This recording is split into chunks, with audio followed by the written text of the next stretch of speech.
Dropped out. Was he able to fill them from? No. No? So how many ended up dropping out? 3, and they're all father-son. Yeah. Barnes and Andrew all, and Andrew themselves. So what is it, 45 teams? 45.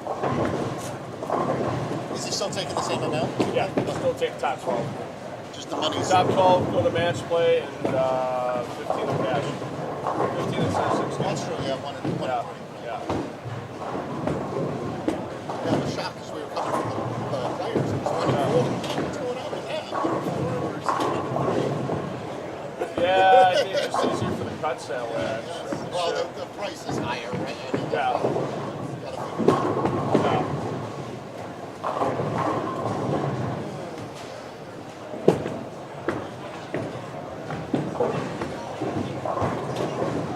Could have been worse. Could have been an animal pattern of 1 in 10. I mean, you know. Yeah. For sure.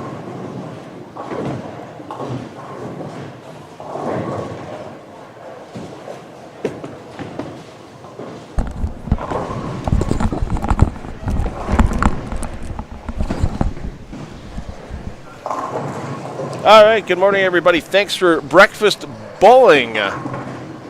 Thanks for joining us here at Clutch Lanes and Sports Center in Cuyahoga Falls, Ohio. Players have about 3 minutes of practice left, and we will be underway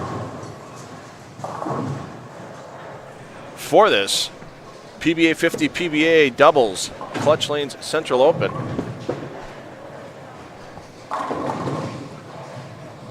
You'll have every pair in play today available to you on the PBA YouTube channel. Once again, I want to thank the PBA for that. And we'll be ready to rock and roll in about 3 minutes with the start of A squad qualifying.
And good morning from Clutch Lanes and Sports Center in Cuyahoga Falls,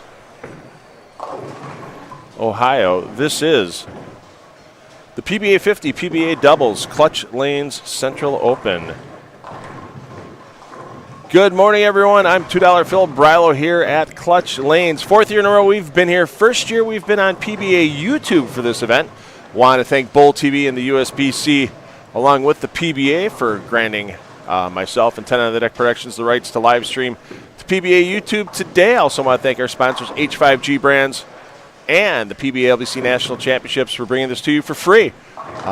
8 games of qualifying here on A Squad, and with this tournament being literally so close to the tournament champions, both on the calendar and both by mileage, it's only about a 15-minute drive from this center over to historic AMF Riviera Lanes, where they're going to have the PBA Tournament of Champions starting on Monday. So you're going to see a lot of big names in this field. You're going to see some PBA Tour champions. You're even going to see a PBA Tour World Champion here on this squad. And you'll also get to see a lot of quality regional players, the guys that grind it week in, week out on the regional tour to try to get those competition juices flowing and try to take home a little extra money. Pretty big prize fund here in Cuyahoga Falls, and we will give you a rundown of the entire field momentarily.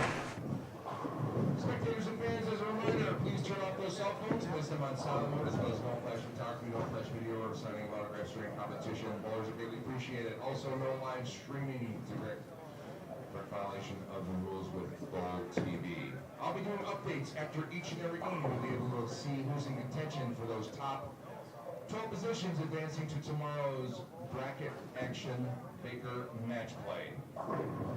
Bowlers, wheels are up when you go for a bracket pin, so we can hear 8 games of qualifying with the 2025 PBA50 Doubles Clutch Lanes Central Open.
All right, and we are underway here in Cuyahoga Falls.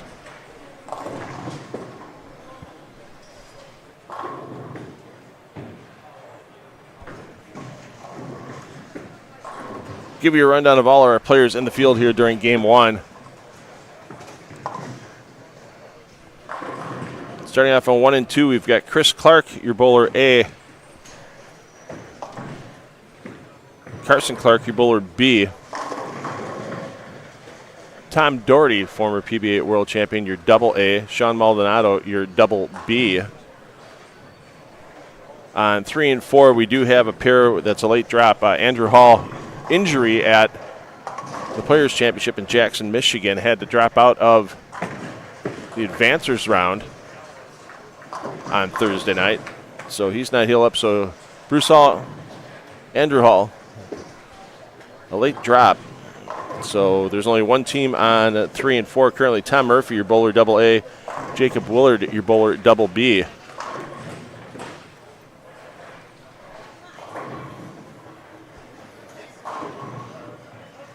And once again, all pair feeds available to you on the PBA YouTube channel. So if you want to double tab us in your internet browser, follow us here in the main feed.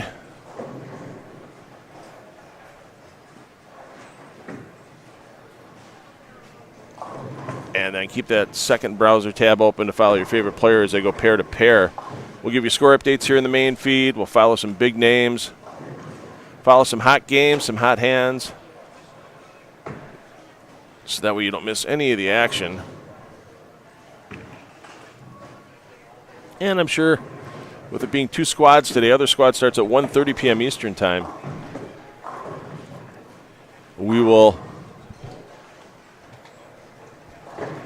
have some players in the booth, both here on A squad and later on B. Let's take you over to lanes 5 through 8. Once again, all these pair feeds available to you on PBA YouTube. On 5 and 6, your bowler A and B are Michael Clark Jr. and Jason Johnson. Your double A, double B are Dave Waka and Dom Barrett on 5 and 6. Pretty easy to tell which player is your PBA 50 player. They're always going to be the A or double A, and then your standard division PBA player, I guess you could call it. Your non-old guy is your bowler B or double B. Pretty cool to see father-daughter bowling on 7 and 8. Andrew Neuer and Alexis Runk, your A and B. Norm Loescher, Andrew Smith, your double A, double B. Bowlers are taking on the Billy Hardwick pattern, 44 feet in length.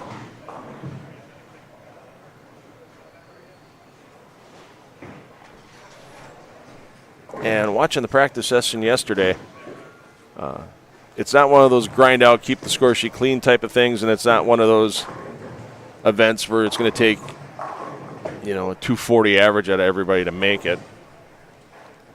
It's definitely going to be, I honestly expect, for 16 games, I'd honestly expect a plus 300 team total. Could be right around that cut number. 8 games from your PBA 50 player, 8 games from your PBA player.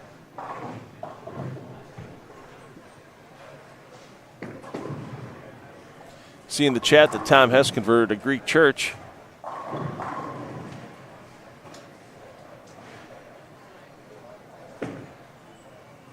Must have did that in the second frame. I saw he started with a strike, turned away for a moment.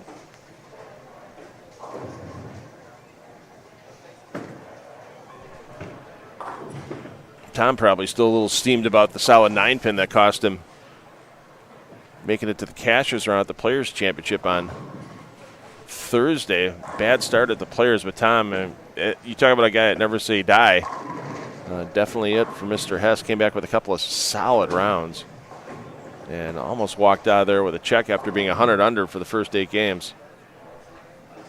It's not easy to do, even if it was just on the PBA 50 tour. But to go against the players of the younger generation.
Let's get over our next players on 9 through 12. Larry Verbal and Thomas Larson, your A and B on 9 and 10. Larson, a late add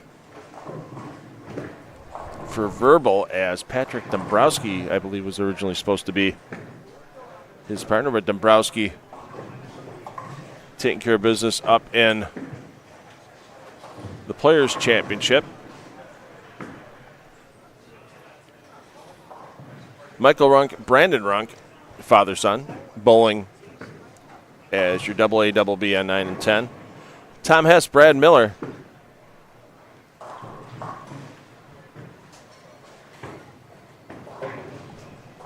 Your A and B at 11 and 12. Richard Kohlmeyer, Jacob Dempsey, your AA, BB.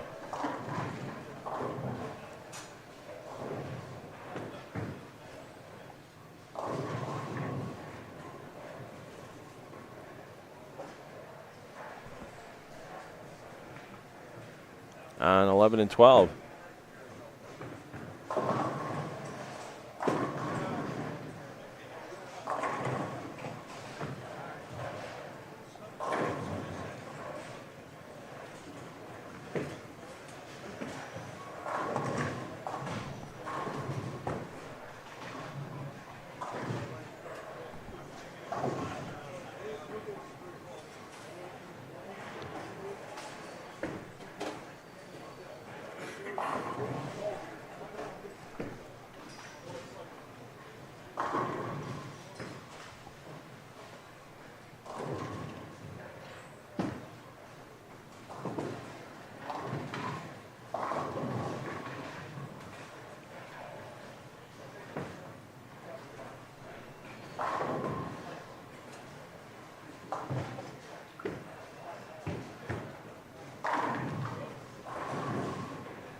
Stick with this pair for a couple more shots.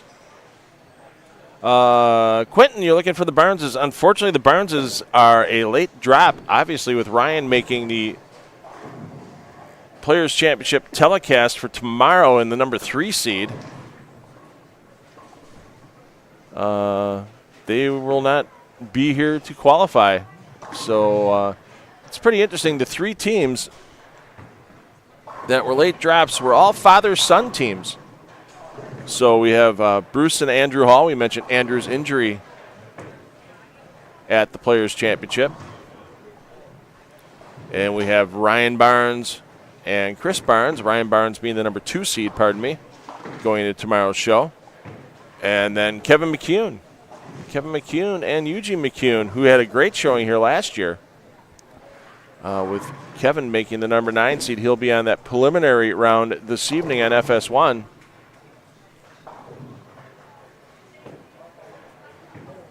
Beginning at 7 p.m. Eastern time, so you'll obviously have a nice little break between when we finish qualifying here in Cuyahoga Falls and when you start watching on FS1 this evening.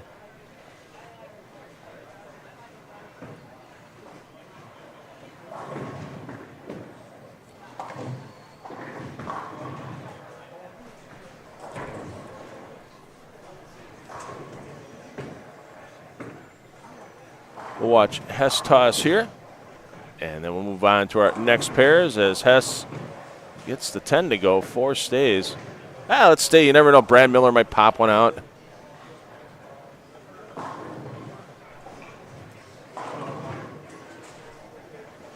Brad having a halfway decent 2025 for having to come out of the PTQs at a majority of the events. And you got to hit one to get one, Brad. Let's get over to 15 and 16. Pardon me, 13 through 16. And 13 and 14, Randy Weiss and Sean Lavery Spar, your A and B on 13 and 14. Bill Vanoy, who just won on the PBA50 Regional Tour down south recently, bowling with Mark Tarkington. Both those players making the drive from the Carolinas here for some doubles competition in Cuyahoga Falls. On 15 and 16, Mitch Beasley, bowling with Nate Purchase, Brian Kretzer, and JT Trepetsky. Beasley Purchase, your AB. Kretzer Trepetsky, your AA double B.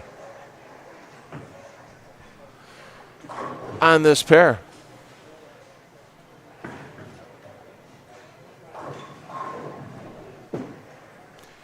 Yeah. There's sometimes on the website it's tough to make late changes when things happen last minute. I know the roster pairings for this event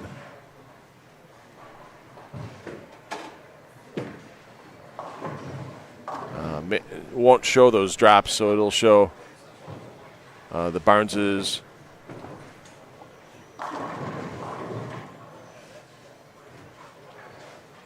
the McCunes, and the Halls on there. Unfortunately, nothing we can do on our end here on the PBA YouTube channel to change that. But we'll keep you updated on everything as it goes. Thanks to everybody that's tuning in. I know it's bright and early for a lot of you, even here on the East time zone. And we're glad to be able to bring you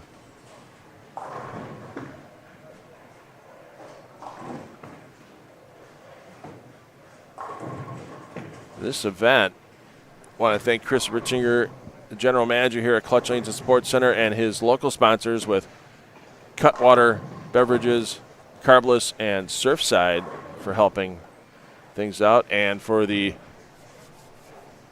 sponsorship for all the 10 on the Deck Productions live streaming we do with PBA regionals throughout the last several years with the PBA LBC National Championships 2025 edition starts May 31st at Bolero Mount Prospect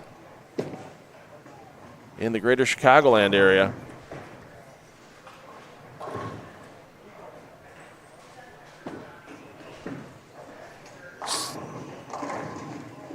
Seven weekends of fun, 8 divisions you can enter. no matter what your ability, there is a division there for you, and the squads are starting to fill up. Some squads already sold out. So if you want tournament information and your chance, you never know, you might get a chance to bowl with a pro on your squad.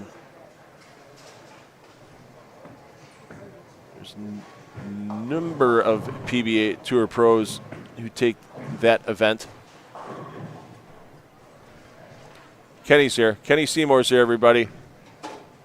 Everything's good when Kenny walks in the door.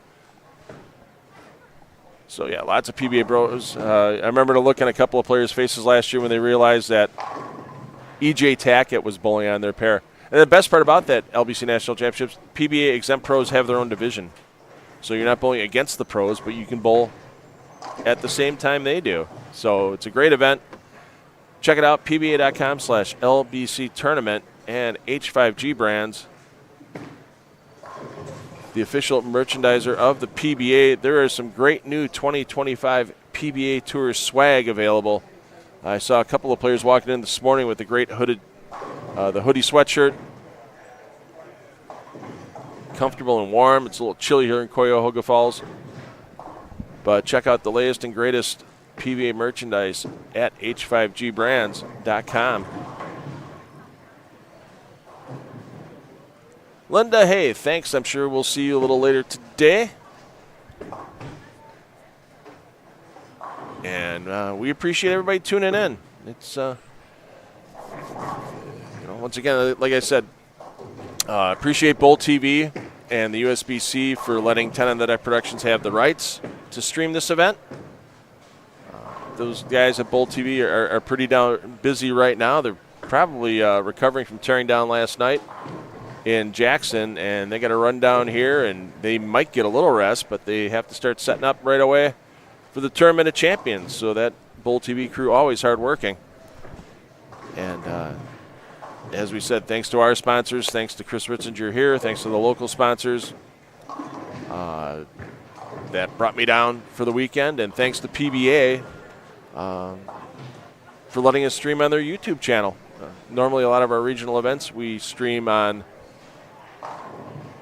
the particular region's Facebook page. We do a lot of stuff with 10 on the Deck Productions in the Midwest and Central regions, but with the you can say star power of this field. Lots of PBA Tour stars, lots of PBA50 Tour stars bowling. PBA, the crew there, is letting us stream on their YouTube channel. So once again, thanks to Jeff Goodger for putting all that together for us here at 10 on the Deck. We're going to move on to lanes 17 through 20 momentarily after Sean Lavery's spar takes a toss and takes 10 back. There's a face you saw last year at the World Series of Bowling in Detroit, Mikey Schleba. Schleba, your double B, bowling with Brian Nicodemus, your double A on 17-18.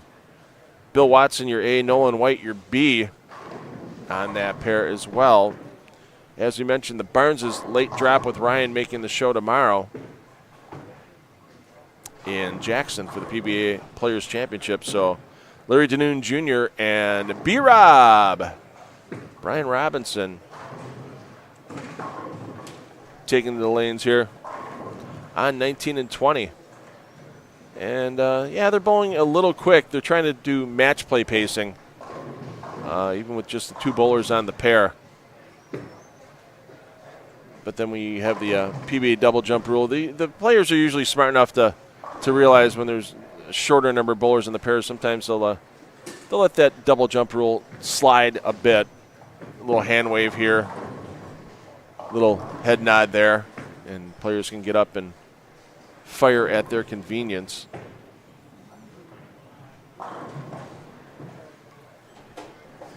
If you have any questions, drop them in the chat. I'll try to check them out as often as possible.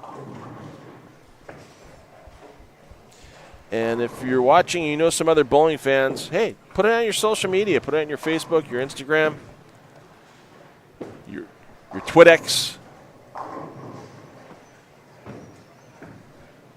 your Blue Sky, your TikTok, Snapchat. Let people know that they are able to watch some pretty quality PBA regional action for free all weekend long on the PBA YouTube channel.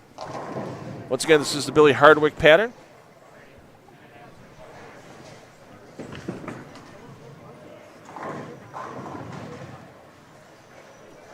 .44 feet in length.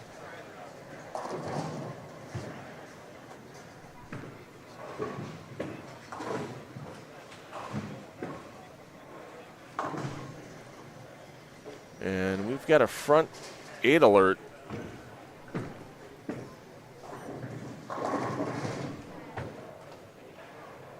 With Larry Verbal on 9 and 10.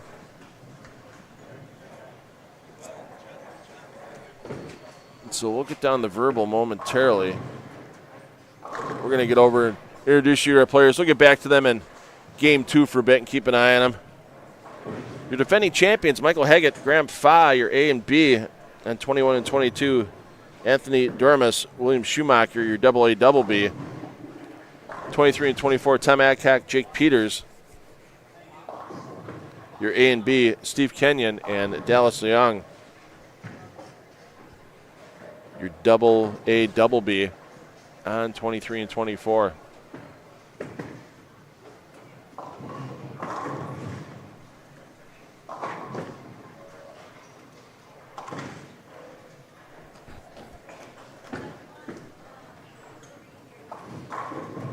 We'll watch Leong convert the spare, and then we'll get down to 9 and 10, as we mentioned.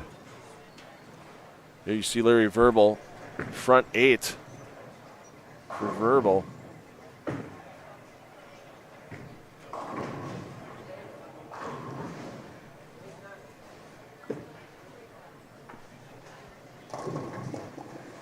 And a little quick out of the hand for Verbal. And the 2-4-8-10.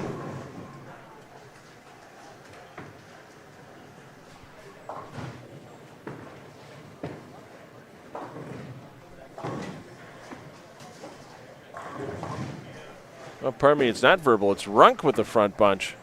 My pairing sheet is a little off, and how about that? Take that.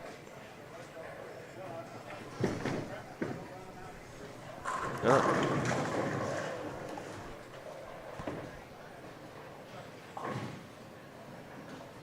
Michael Runk now with the front 9, so they reversed their letters on me up here. Once again, I apologize. Sometimes it's a little hard to follow when we're just dealing with letters, but we'll stick here as Michael Runk's going to try to put up perfection in game 1. Oh, Dave, yeah, it is a little hard to follow with just the letters on the screens, but we don't have access to lane talk in this center. With players moving from game to game,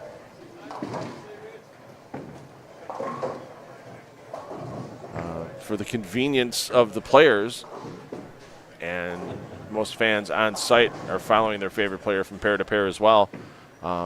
They've gone with the AB, AA, double B. So wish I could help you more on that, trying to give you the rundown of who the players are. But as we mentioned, sometimes when the letters get switched around from what we have in our lane pairing sheet, that can be occasionally a little tough for us to follow as well.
So Michael Runk with the 10th strike in a row, looking for 11.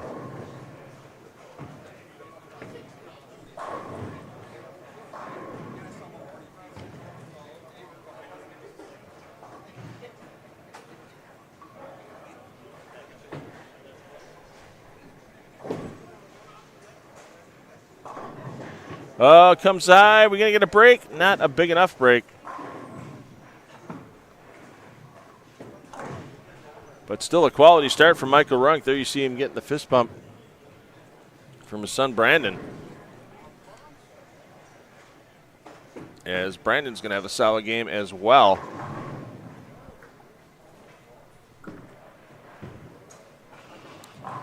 Steve Smith asking Sam Cooley. No, Sam not in this event.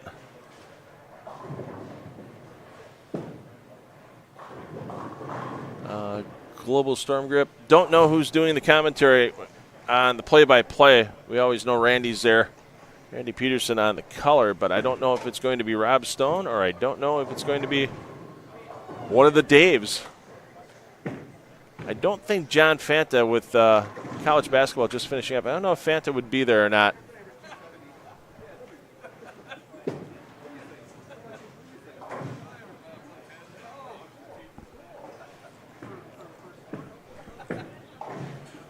So we'll be as surprised as everyone else tonight at 7 p.m. Eastern when that preliminary stepladder round of the PBA Players Championship hits FS1.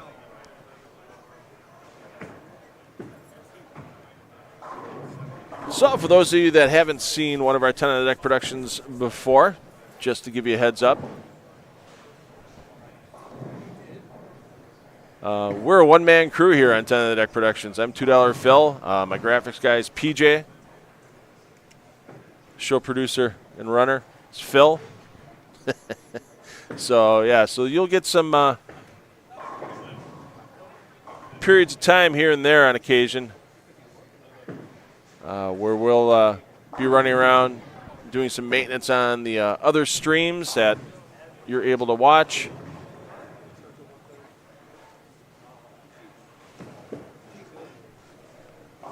Once again, every pair in play available to you on this PBA YouTube channel today. We'll give you another rundown of the field when we get into Game 2. I know some of you probably joining in a little late, just finishing up with breakfast. Hopefully something tasty. Hey, Gene Perez, how you doing? Good luck to you. If you're bowling the TOC PTQ on Monday, I might see you there.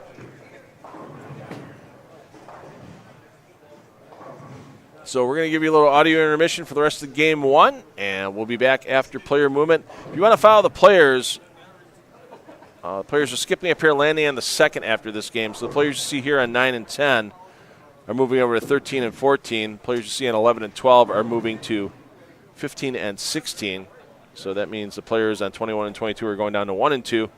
23 and 24 are going down to 3 and 4, and that's where we'll kick off our coverage here in Game 2. We don't have live pairings available, unfortunately, at the regional level on the PBA website. And I don't have an online link to post. I will post the live scoring link in the Facebook chat or in the YouTube chat momentarily.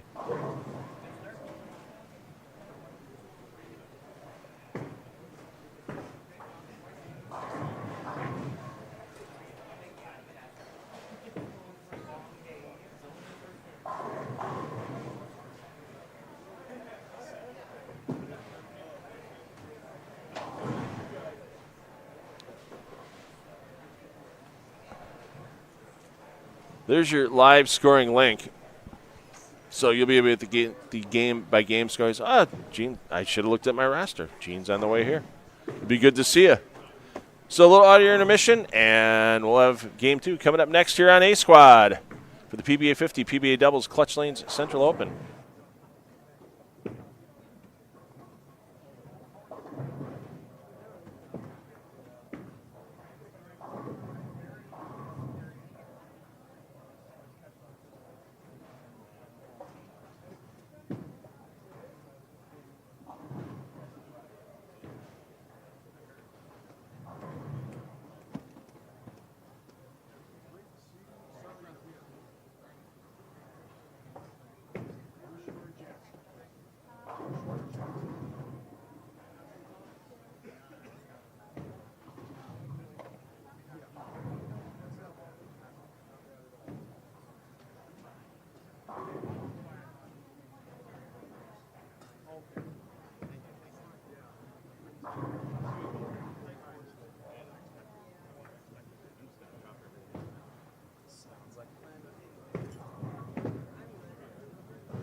we're going to let everybody spend a little time here with our players that are on the high end. We didn't get to see a lot of in game one.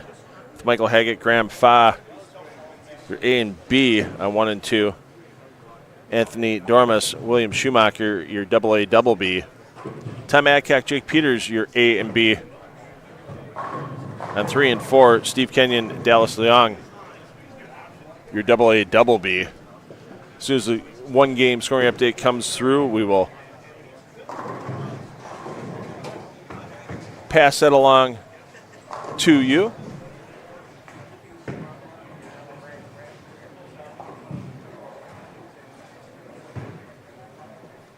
And we'll get some information about some upcoming PBA regional action as well that might be near you. You can check out in the near future.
Graham Fa, Michael Haggett.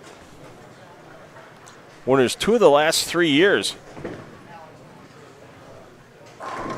here at Clutch Lanes and Sports Center for this doubles event.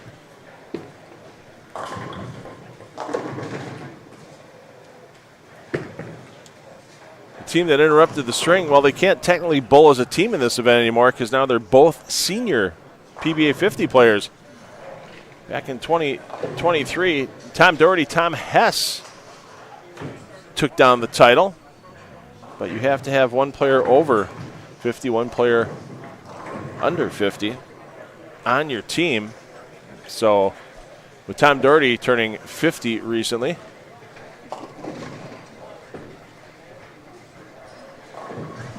Doherty paired up with Sean Maldonado. And Tom Hess was originally paired up with Anthony Simonson, but of course Simonson taking care of business in Jackson, Michigan at the Players' Championship at Dave Small's Jack 60. You'll see Simonson in the number 7 seed tonight in that preliminary stepladder beginning at 7 p.m. Eastern Time on FS1. So Hess, though, with a pretty solid replacement with Brad Miller.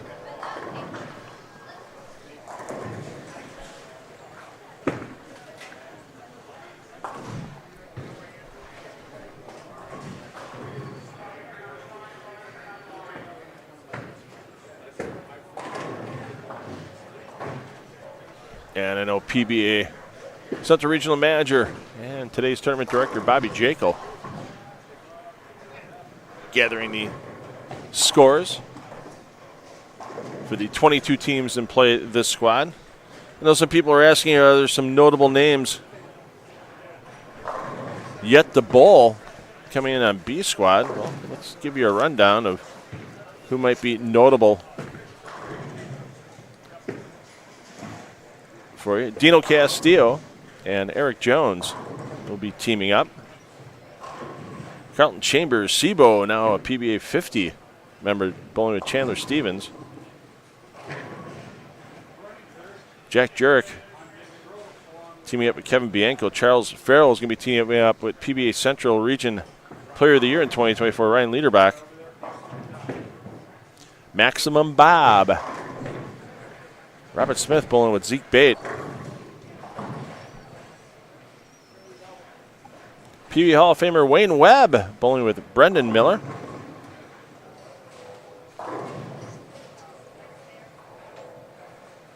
Team Canada bowling.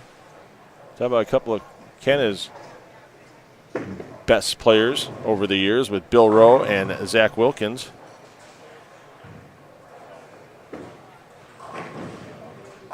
And PBA Hall of Famer Parker Bone III teaming up with young gun Cam Crow.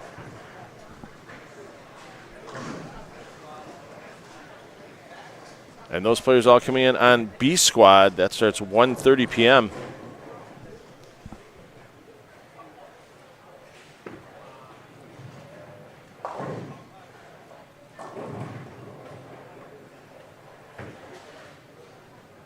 for your B squad qualifying. Then we will cut to the top 12 teams after qualifying is complete. 15 teams in total will cash.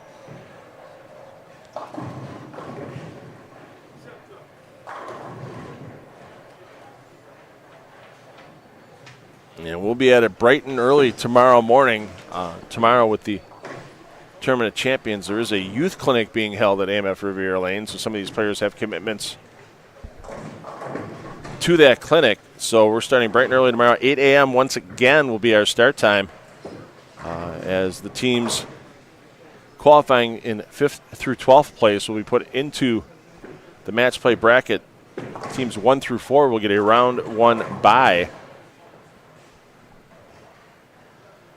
And our first 2 rounds will be best of 7 Baker games. As we make our way through the bracket. Then when we're down to our final 4 teams, that semifinal round will be a best of 5. Our championship round will also be a best of 5. So with that PBA Players Championship broadcast starting on Fox at noon, we may have a slight overlap. But hey, you can double screen it. You can set your DVR and watch the Players Championship on a little bit of a delay. Or come back later on that night here on PBA YouTube, and you'll be able to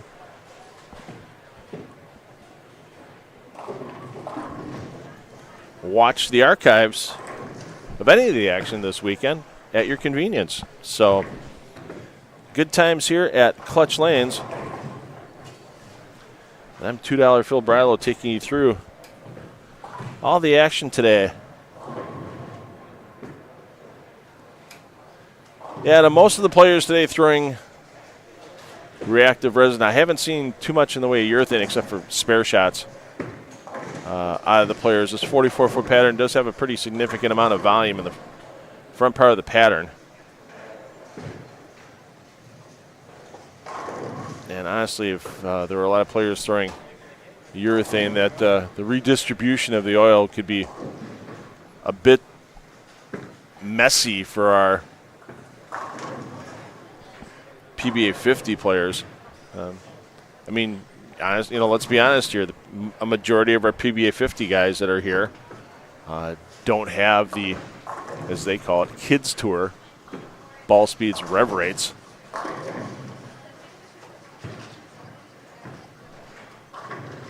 I mean, there's some guys, obviously, like a Tom Hess, like a Dave Wadka, like a Tom Doherty, that have no problem keeping up with the kids.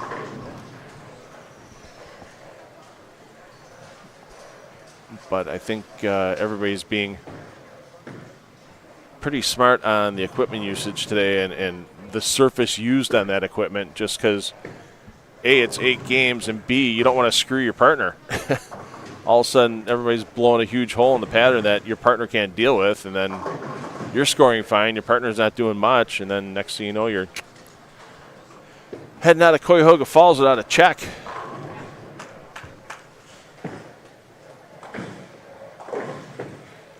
We're going to take a move up to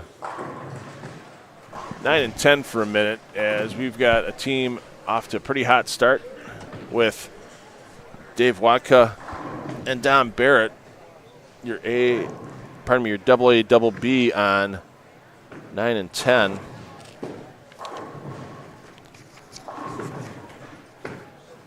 Wadka with spare four-bagger. And the front 5 for Barrett.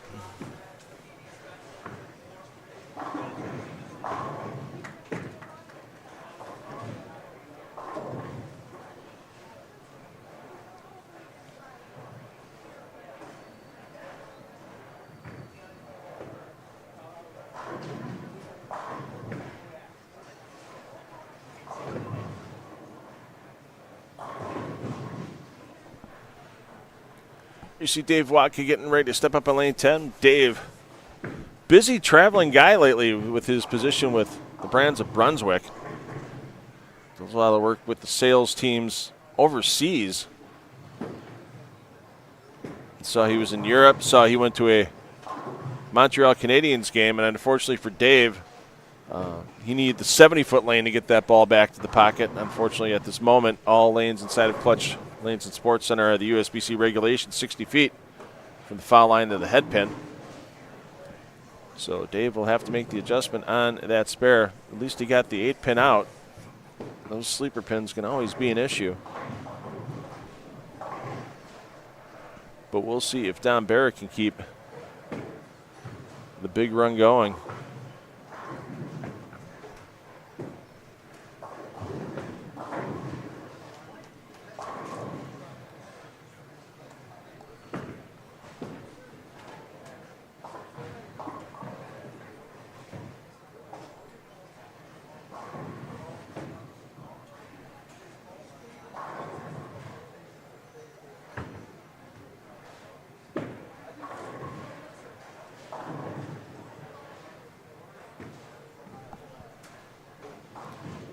Alexis Runk, only lady in the field this week. She's had some good runs in past PBA regional action in the Central region. A couple years back, we were at Spectrum Lanes just outside of Grand Rapids, and her and her husband, Brandon, both made match play.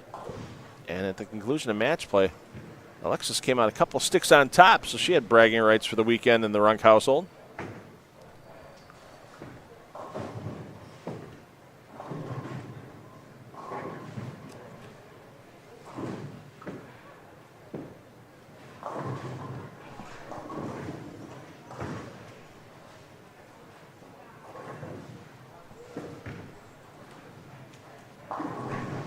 And Barrett can't get the 4 to go.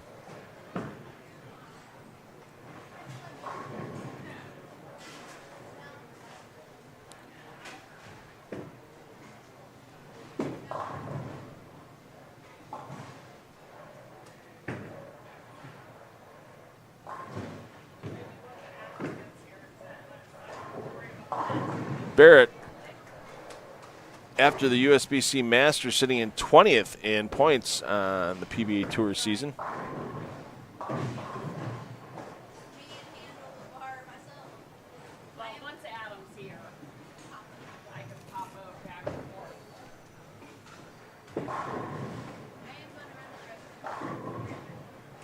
Dom's best finish in 2025. Second place at the Pete Weber Missouri Classic as E.J. Tackett, who's having a Player of the Year type season. Tackett took Dom down in the finals. Also another TV appearance for Dom at the USBC Masters.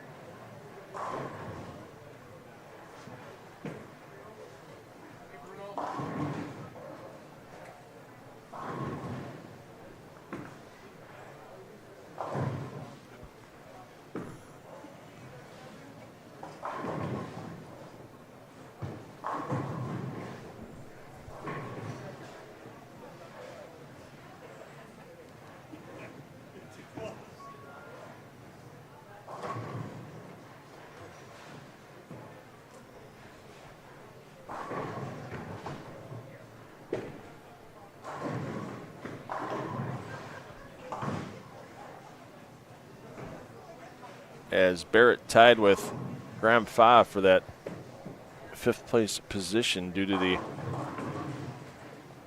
preliminary bracket show before they had our top 5.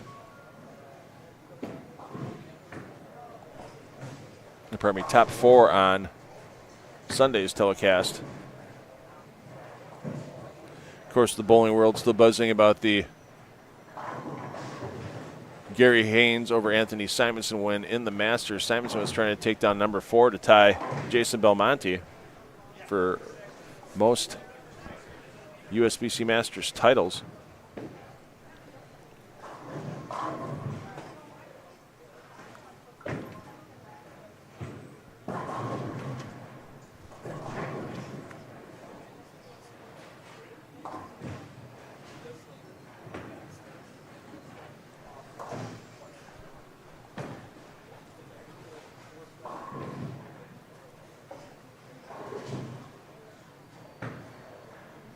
So Waka and Barrett are your leaders after the first game. They totaled 5-13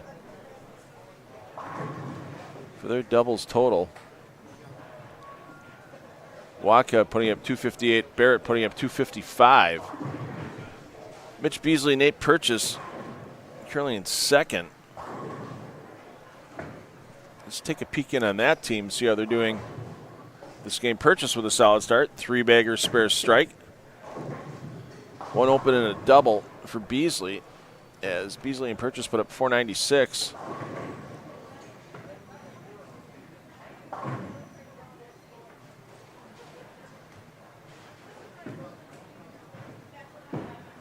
Purchase with 258 pins of that 496. Verbal Larson, 491. Adcock Peters, 484. Kretzer Cherpesky, 468. Andrew Neuer, Alexis Runk, 459. Watson and White, 424. Vinoy Tarkington, 421. Clark and Clark, 416. And Dormus and Schumacher, 408. 10 teams out of our 22 averaging 200 or better after the first game. It's a little surprising after watching the practice session yesterday. I really thought we'd have a 215 to 220 team average pace going. And maybe a bit lower than that. Then again, there's so many factors that come into play with the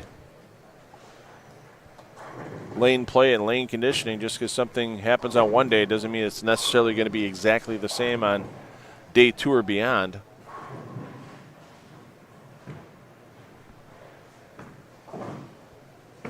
Yeah, a little tease for Purchase, but the 710 still stands. There's no such thing as a camera curse, David. There might be a commentator curse. I may have brought the camera there, but I mentioned nothing about the 710 that was left. So take that for what it's worth.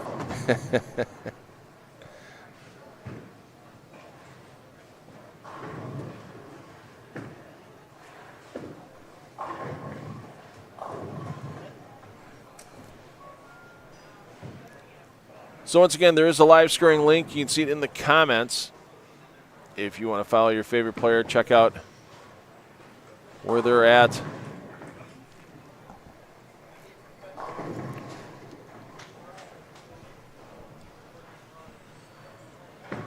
In the field.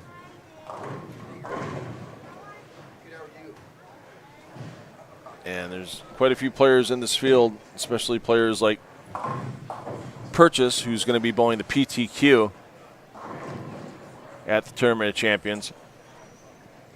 That will be making an appearance at AMF Riviera Lanes starting Monday, about 15 miles from here. If that. It's a 15-minute drive, so maybe about 8 miles as the crow flies. But the question is, with basically, you got the couple of majors coming up. PBA Players Championship. Obviously, E.J. Tackett was out after the initial qualifying. Not a good week for E.J. He said sometimes you're the dog, sometimes you're the hydrant. in his comments on social media, but we know he's going to bounce back at the TOC.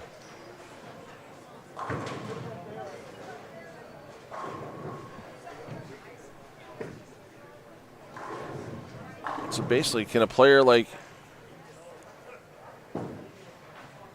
Andrew Anderson,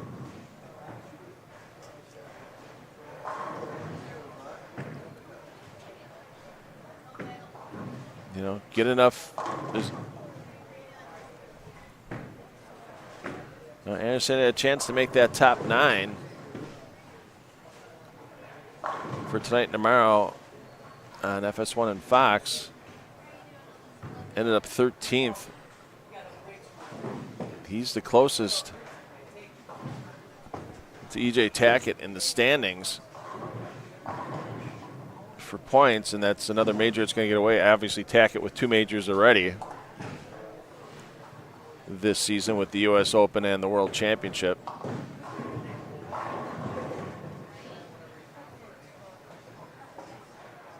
So basically, if another player, let's say, can a Jason Belmonte or an Anthony Simonson go back-to-back majors with the players and the TOC, that's a lot of work for both those players because you got to get out of the preliminary show and get into the main show tomorrow. I mean, Belmo did it a couple of years ago at the TOC with the extended field. Got out of the Saturday show, got himself and ran the ladder on Sunday. But even with performances like that by either a Belmo or a Simo, would it be enough to sway the TOC vote? I think you have to put, if you got to rank the majors, you got to put the World Championship 1 and the U.S. Open 2 out of the majors. I mean, sure, TOC coming up, it's gonna, you're beating the best of the best. Players Championship, I mean, wide open to all the PBA members, and then, USBC Masters. It's the easiest tournament of the majors to win. It's also the hardest tournament of the majors to win just because of that match play bracket 3-game total pin format before you get to TV. I don't think, in my personal opinion, I think even if a Belmo or a Simo goes back-to-back majors this weekend and next weekend, and really with only 4 title events outside of that in the remainder of the season, the PBA playoffs, PBA Tour Finals, the PWBA Striking Against Breast Cancer Mixed Doubles, and the Storm Lucky Larson Masters, I don't think anybody gets past EJ for Player of the Year again. That's just my opinion. You can debate amongst yourselves as well. I'm not calling it full wrapped up, but it's pretty darn close.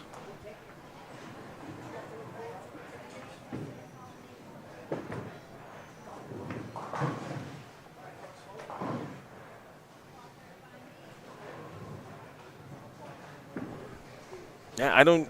Adam, you said it's EJ's Player of the Year to lose. I don't think he can lose it.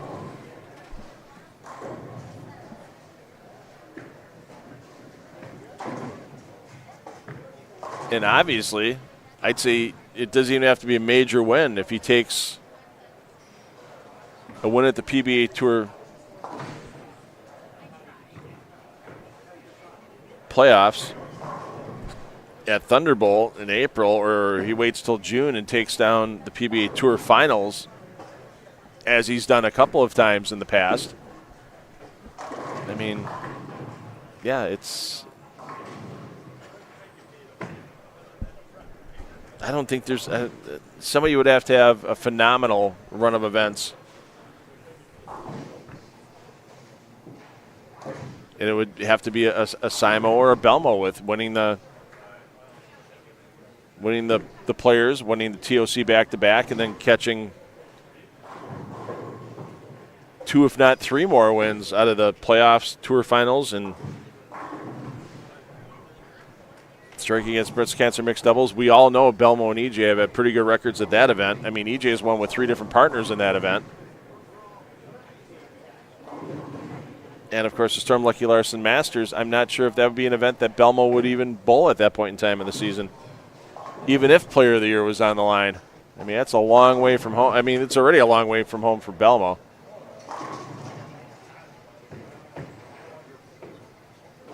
I mean, it's a lot of chemtrails you got to leave between Australia and Sweden on that flight. It's not exactly a short travel day for Belmo to get to the Lucky Larson Masters. He's bowled it before, though.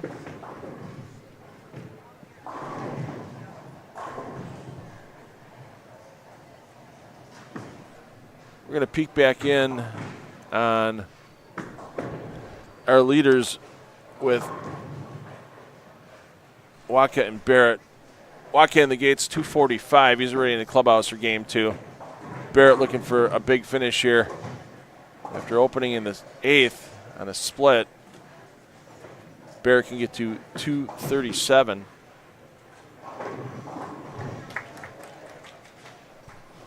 Yeah, once again, doesn't matter if you're first, doesn't matter if you're fourth. Getting out of here today, that's the goal for all of these teams. As pinfall will not carry over to tomorrow, as teams will simply be seeded into a 12-team bracket. Top 4 teams get that first round bye. They get to sleep an extra hour and a half.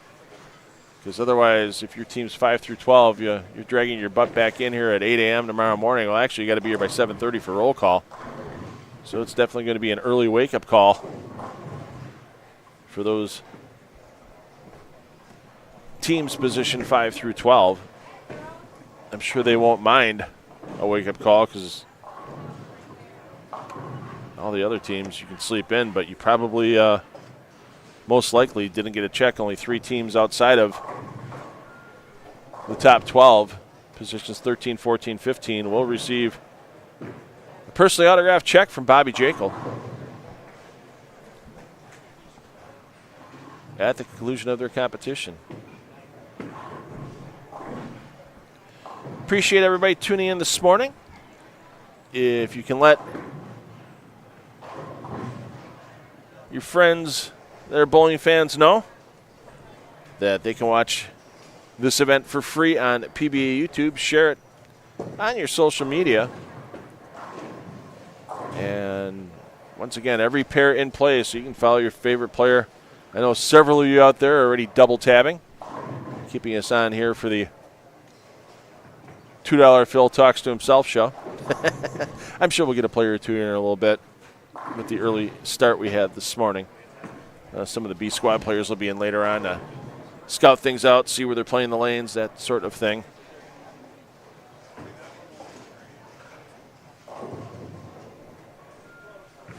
But once again, we couldn't be on the air on PBA YouTube without the help from PBA Tour Commissioner Tom Clark and from Jeff Goodger, the Internet Bowling personality.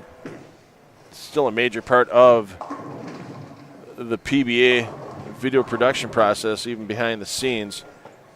I always appreciate Mr. Goodger's work for the PBA.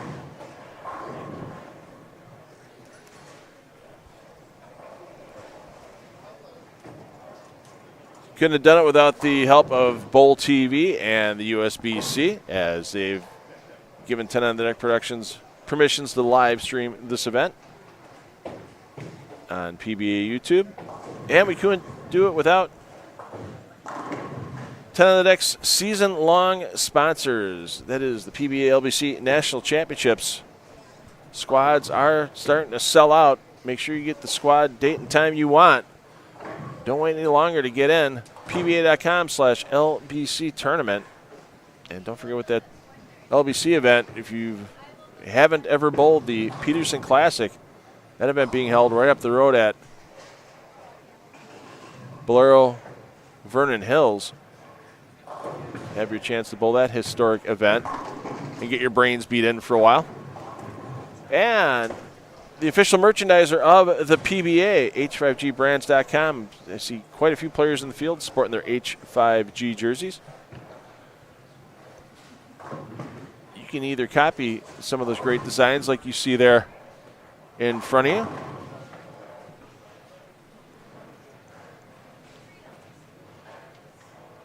with Mark Tarkington.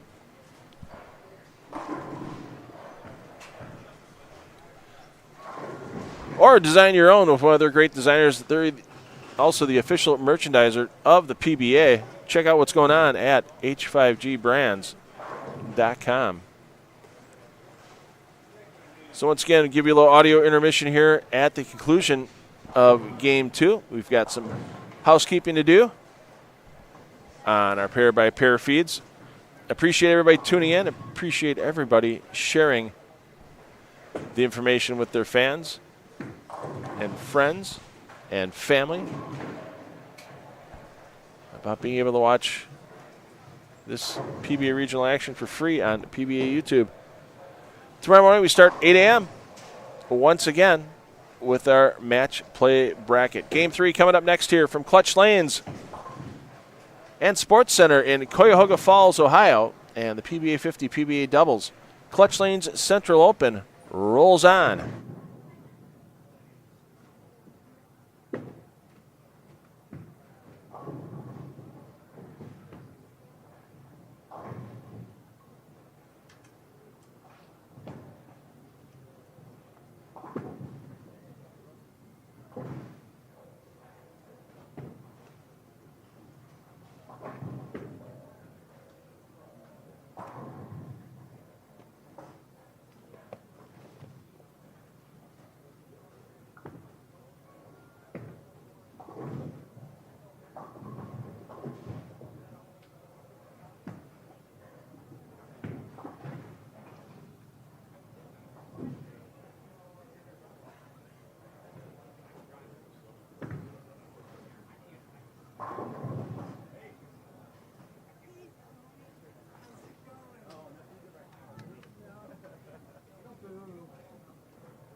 quality 279 put on the board by Sean Lavery Spar.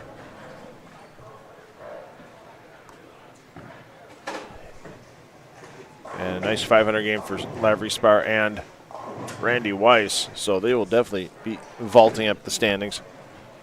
Get you a Game 2 scoring update momentarily.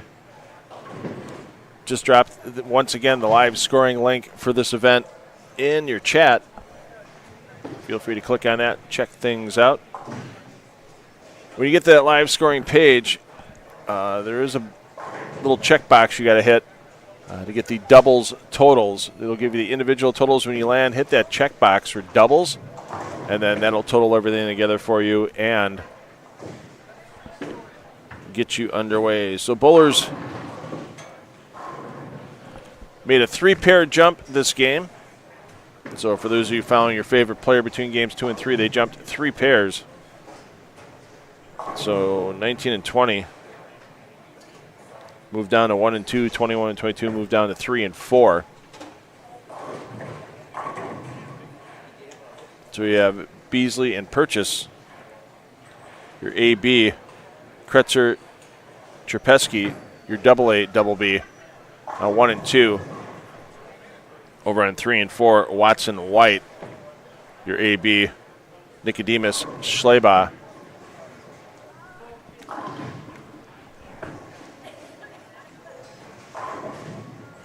Your AA, double B on that pairing.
Nice sized crowd here at Clutch Lanes for early on a Saturday morning. Ran into a couple of people that go, yeah, we work second shift during the week, so we're not going to be able to see anything up at Riviera, so got a chance to come here today, watch a couple of their favorites. They're watching Tom Doherty and Sean Maldonado.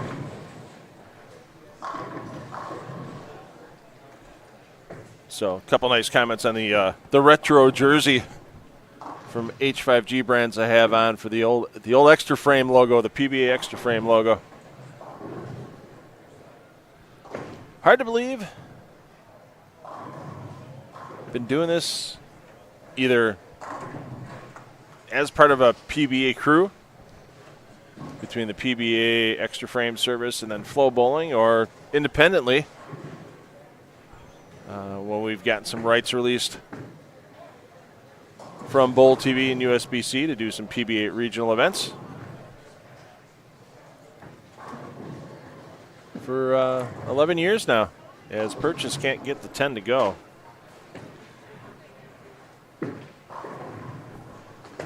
Purchase took down his first regional title back in 2023 at an event we've covered for several years now. the PBA Celeste Walker Midwest Open. That's a big event Memorial Day weekend in Lockport, Illinois at Strike and Spare 2. That will be our next 10 on the Deck Productions PBA regional live stream, and we're working on having that also streamed to PBA YouTube. So once we get all our I's dotted and T's crossed with Bull TV, USBC, PBA, we'll be making that formal announcement, but that's the next one that I've got penciled in on my schedule, so you'll be able to join us Memorial Day weekend. There's some big names in that tournament, with it being in the Chicagoland area. We've had Chris Prather in there in years past, the McCunes, both Eugene and Kevin. As I mentioned, Nate Purchase taking out the title in 2023. Last year, another young player, Trey Heinrichsmeyer, who you saw at the PBA LBC Clash in 2024 on TV, and the PBA Junior Championships. Trey Heinrichsmeyer took down that title in Lockport in 2024. So, I mean, PBA has a lot of regional events every weekend across the country. Just to give you an example of that, what's going on this weekend, about an hour and a half from my home in Waukesha, Wisconsin, there's a big PBA 50 regional going on, the PBA 50 Plaza Bowl Midwest Open at Plaza Bowl in Ripon, Wisconsin.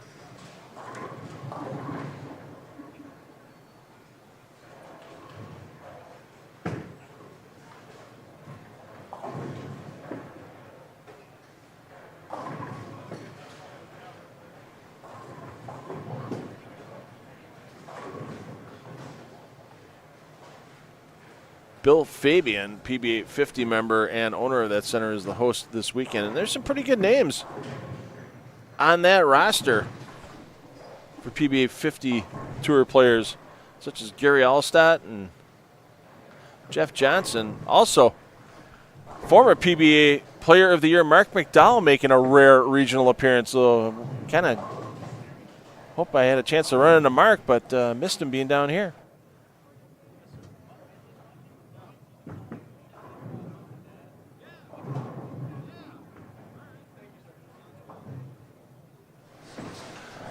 All right. Mikey Schleybaugh just stopped by the booth, says, hey, Mom and Dad, thanks for watching me. I promise I'll start bowling better. All right, I added that part. Schleybaugh had some early struggles.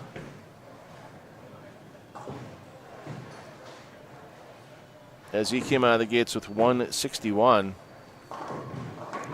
Waiting on that Game 2 scoring update. Should have that shortly. But yeah, Mark McDowell, former PBA, 32 years ago, 1992 was McDowell's year.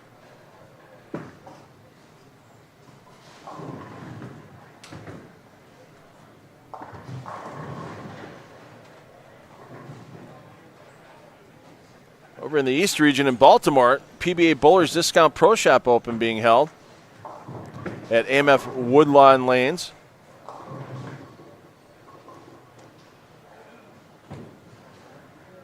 And I'm sure the East region doesn't mind that there's a few of their region's players still in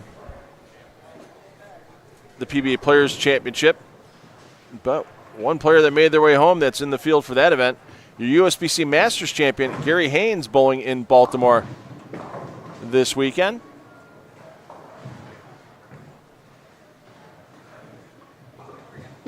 And one of my favorite places to visit back in our extra frame and flow bowling days, Fire Lake Bowling Center in Shawnee, Oklahoma, the PBA Fire Lake Southwest Open. There are a lot of events in that Southwest region. I believe there's 3 a season held at Fire Lake.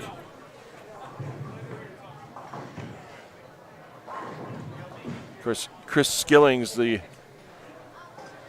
general manager of not just the bowling center, but a couple other entities inside the Grand Casino Empire. always a great host for the PBA. Of course, that center is also home of the PBA Southwest Regional Hall of Fame. And there's some big names in that field as well. Kim Balaby, PBA Tour player, taking a trip down to Shawnee.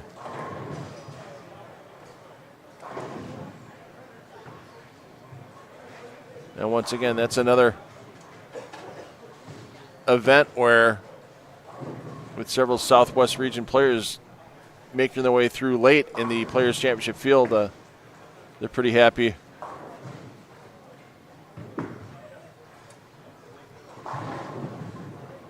to have a little less competition from the tour players in that event. Of course, when you get a name like Spencer Robarge in the field, that young man's done some damage in the Southwest region as a non-member college player over the last few seasons. I'm sure he'll be getting his card once his collegiate career is complete, once the intercollegiate team championships are finished in the next couple of weeks.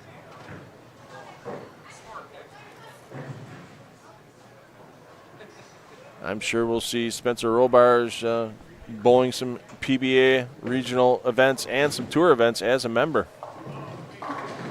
So Schleybaugh got the hi in to mom and dad, making sure they're watching.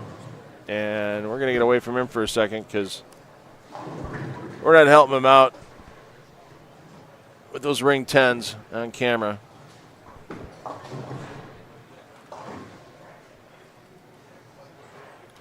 So Joaquin Barrett, still your leaders in this event at a total of plus 183. Tom Adcock, Jake Peters in second at plus 128. We'll check out those two gentlemen here as you see Adcock. Oh, take that 9 down. Do not try to stand against the might of one Tom Adcock.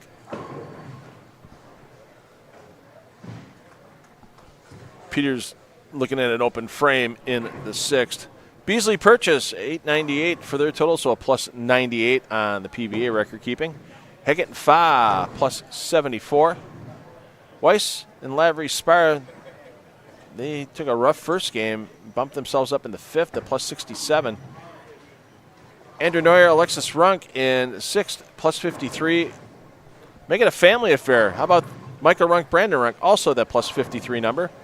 Verbal Larson at plus 43. Kretzer Cherpesky, plus 41. And Kenyon and Leung at plus 31 to round out your top 10. Other notables in the field, Hessen Miller, 12th at plus 8.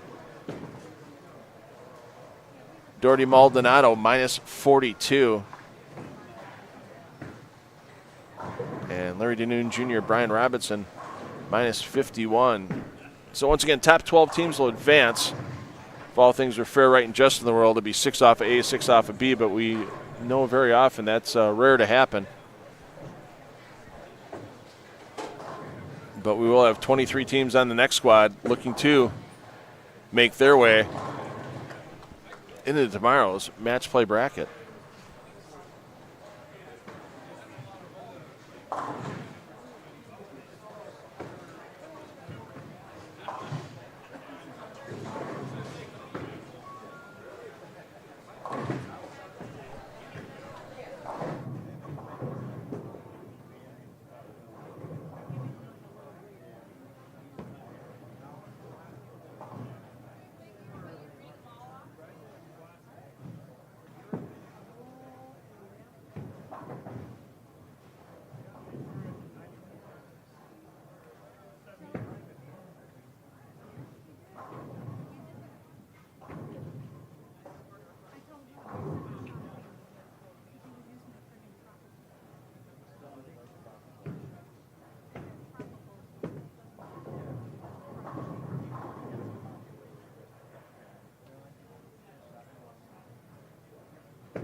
Let's take a look at some notable individual performances through the first 2 games. Graham Fa, part of our defending champion team with Michael Haggett. Fa, games of 224 and 280 for a plus 104 total. Dave Waka just a pin behind on his total, plus 103, after consistent games of 258 and 245. We'll check in on our leaders momentarily as they're up on the high end.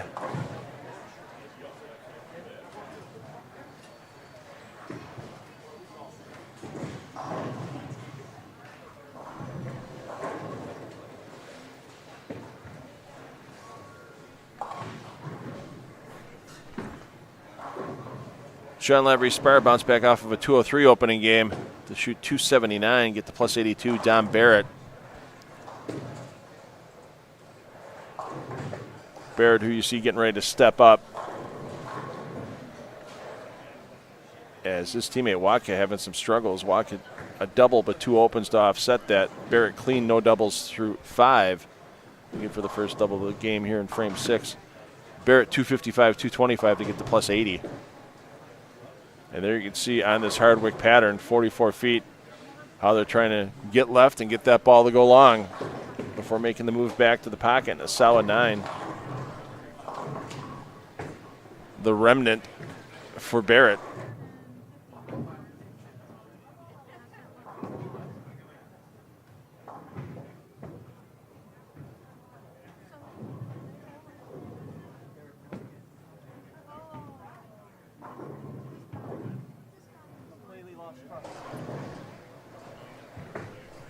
Taking a look at the chat here. First time in a few minutes I've had a chance. Linda asking, anybody using urethane? Only on spares that I've seen. I have not seen a lot of urethane in hand. A lot of that has to do with the lane surface here. Wow, as Barrett almost airmailed that one. A lot of players saying with this Hardwick pattern, if they were using urethane in practice, there was real early friction and then a lot of wobble, is what I heard from a couple of players. So I don't think you're going to see, you might be able to see a lefty pull it off maybe, but even the lefties I've been watching, let's see if I can find Graham Fa, because we all know that Graham Fa is a huge fan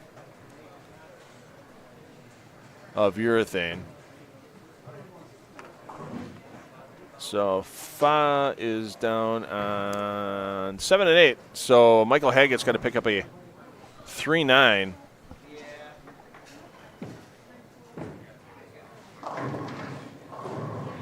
We mentioned our defending champions sitting in 4th at plus 74, and Haggett it's made a small contribution to that plus, Fa making the majority of it.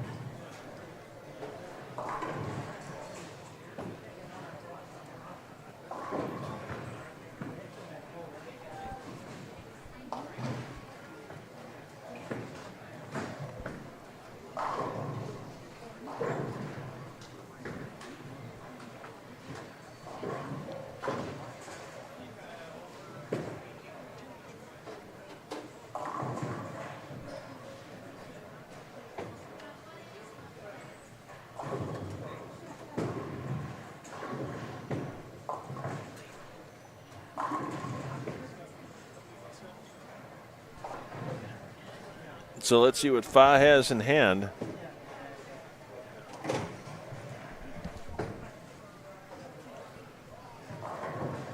Well, I'll see what Haggett has in hand, because Haggett's a player too as well with his speed and rev rate. He's not shy of getting the urethane in the mitt.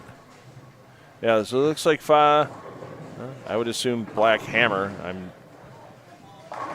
not full up on the latest and greatest releases, but it's black and it's hammer. Yeah, it looks like Haggett. So it's the only 2 players I've seen in urethane.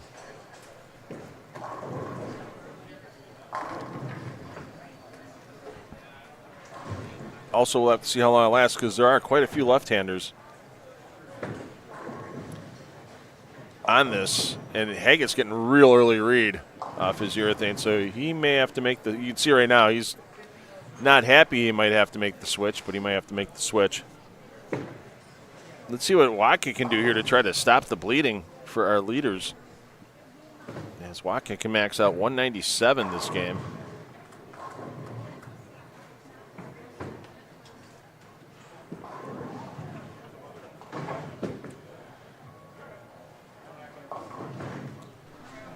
Hey, Rick Zakrychek. Yeah, you're not too far away at Redmond Recreation.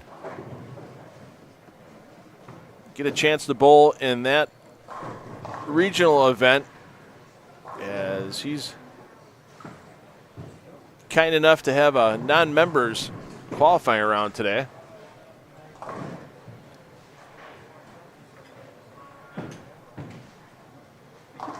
And that's for his event coming up, a one-day event on Saturday, May 17th for the Ohio Lottery, Baldo Campagna, and Dave DeEntremont Memorial Central Open. Or as they like to say, the Kids Regional, because there will be a PBA50 regional in late July there in Lorain as well. So there's usually 3-4 regional events around Cleveland every year for the PBA members to take part of, and with the size of the center at Redmond Recreation, they can open it up to some non-members to get their chance to bowl against some of the best in the Central region as well.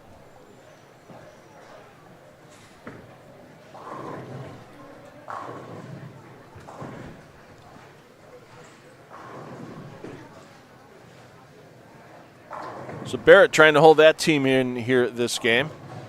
And we're going to go back over to Haggett and Fa.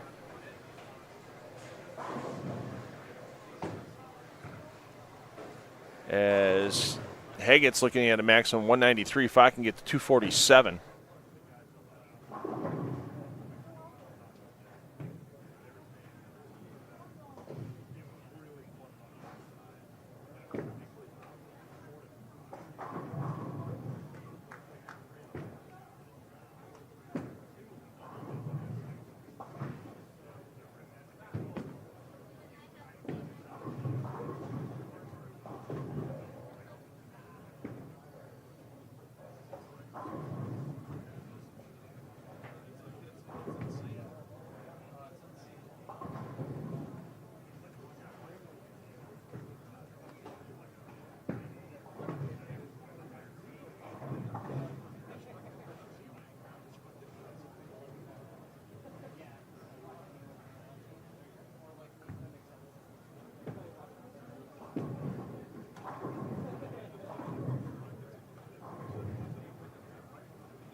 So Haggett and Fa are going to be staying right about the same pace they are, about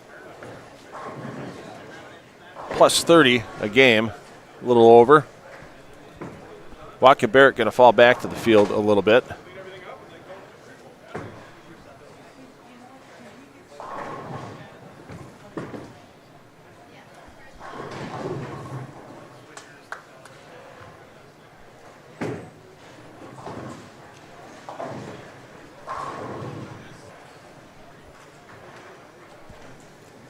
Let's go next door for a second.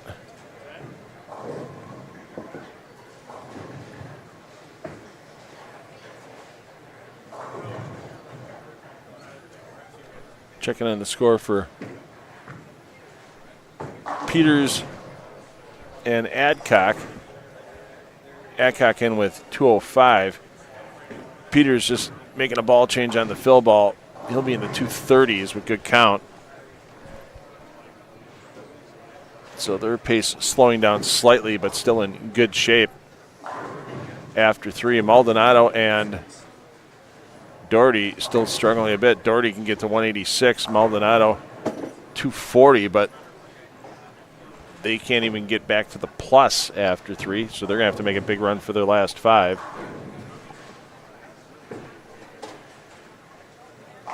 And the fill shot for Peters, half happy. Can't blame him on the week 10. It's a first ball of the 10th.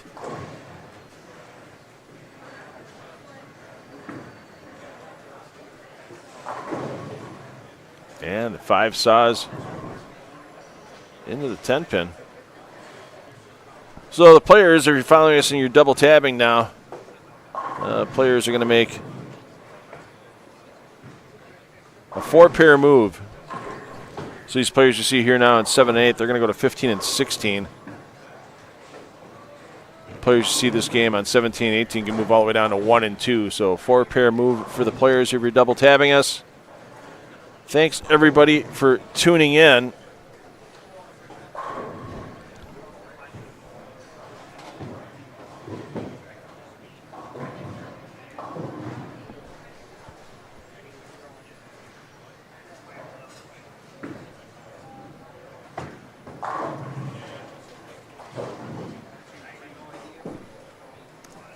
Take a peek in on Watka.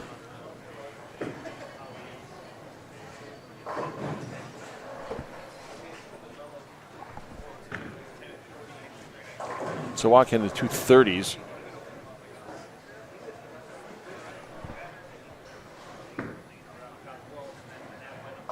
Yep, I confused my A and my double A again. Thanks for catching that, Ramon.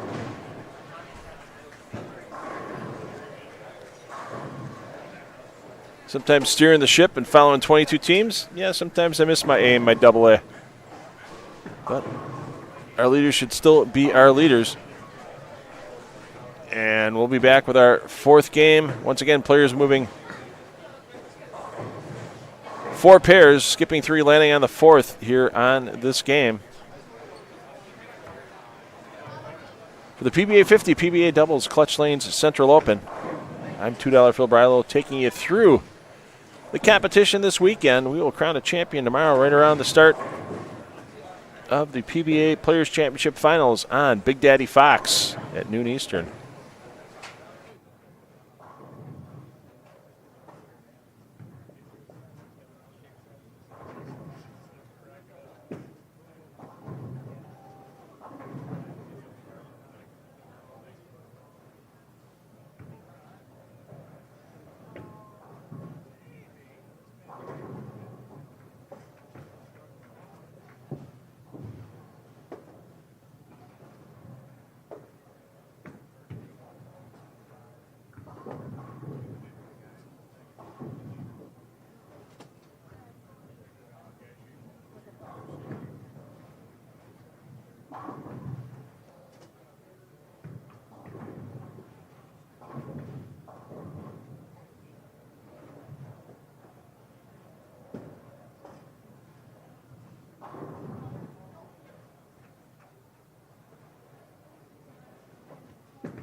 All right, we'll get you down to 9 through 12 here. We got some teams that are in contention with Kretzer and Trapesky, Beasley and Purchase on 9 and 10. Over on 11 and 12, Watson and White. And Nicodemus and Schleba. Nicodemus and Schleba both having some occasional struggles this morning. Get your 3-game scoring update shortly.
All right, so we're going to have a little quiz here.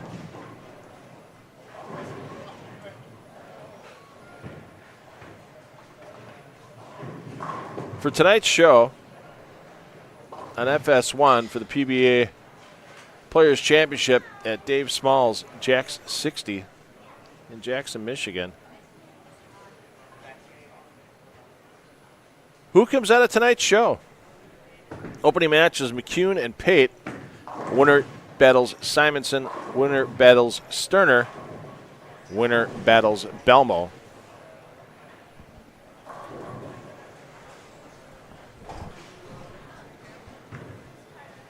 Remember, Belmo has come out of a preliminary stepladder before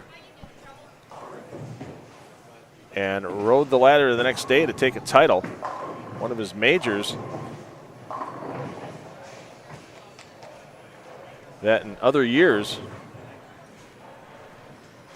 he wouldn't have got there at the TOC.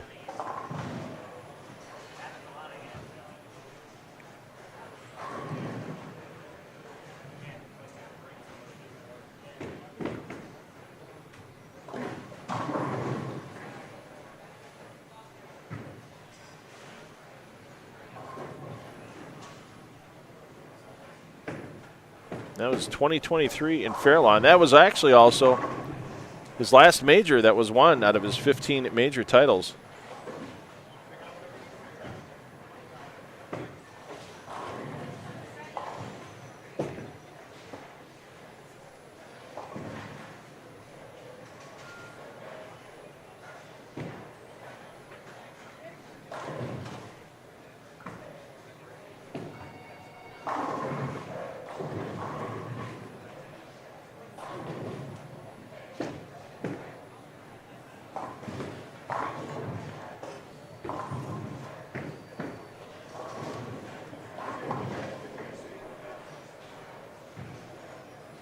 Does Belmo make it out from a single game match to tomorrow, or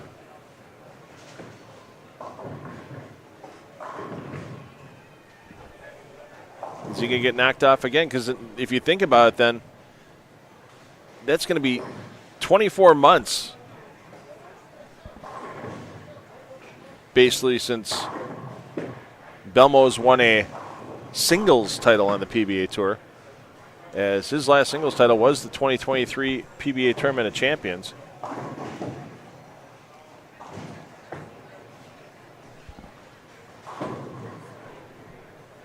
Or do we get a dark horse to step up and make their way up? I mean, if you think about it, it's not unheard of to win 8 matches in a row in a match play situation on the PBA Tour. I mean, if you think about back in the days of the Megabucks tournaments, you had to win 10, 11, 12, 13 matches in a row, single game, to win those Megabucks titles. So winning that many games in a row can be done. It just hasn't been done on these PBA Tour extended stepladders before. But, you know, imagine the momentum somebody could have if it was a McCune or a Pate. Even Simonson would have to win 7 games in a row.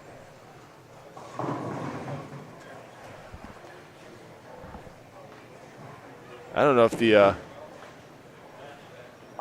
Fox Sports personnel who has to handle the audio dump button could stay on edge for 7 games if it was Simonson after the Masters outburst. So now we get a couple of Belmo votes in the chat. Okay.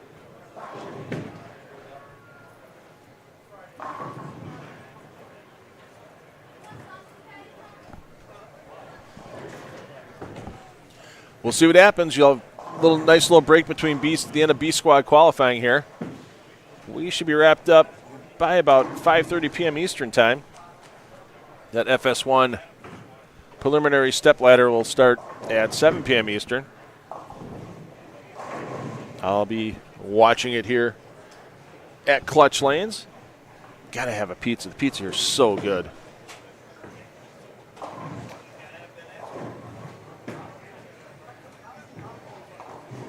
And great cover there by Beasley. It's always tough when you get that sleeper 9 back there to go with the 310. And that's going to save some momentum as he already has 1 open frame this game.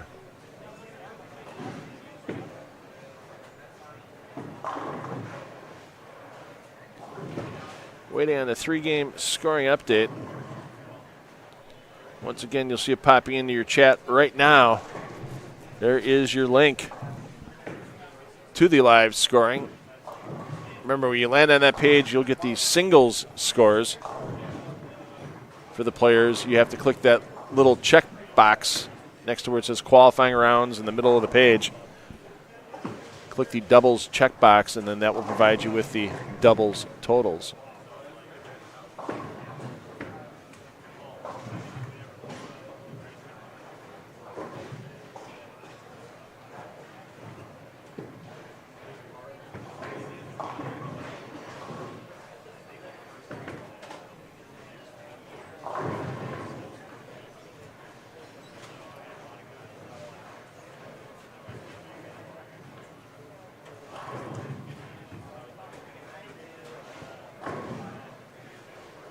Yeah.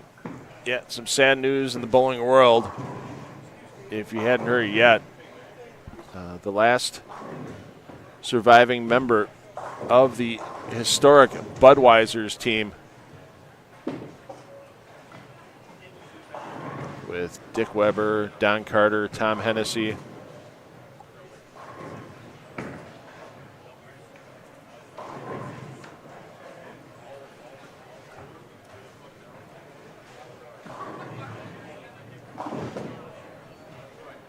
that shot that historic 38-58 series back in 1958. We mentioned Carter, Weber, Hennessy, Pat Patterson, all had passed, and yesterday Ray Bluth passed away in his mid-90s. Amazing how long that record stood for. It stood for 35 years before it was broken. And they broke a 21-year-old record with that 38-58. As the old record was 37.97, set by Herman's Undertakers in 1937. And of course now that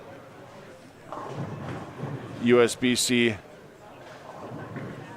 5-player record approaching 4,000.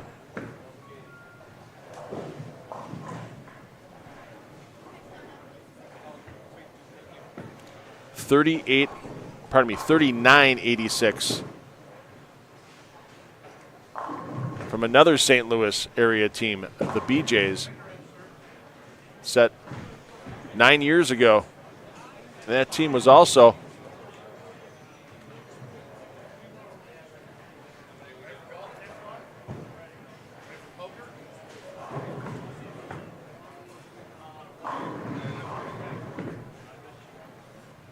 a mixed team.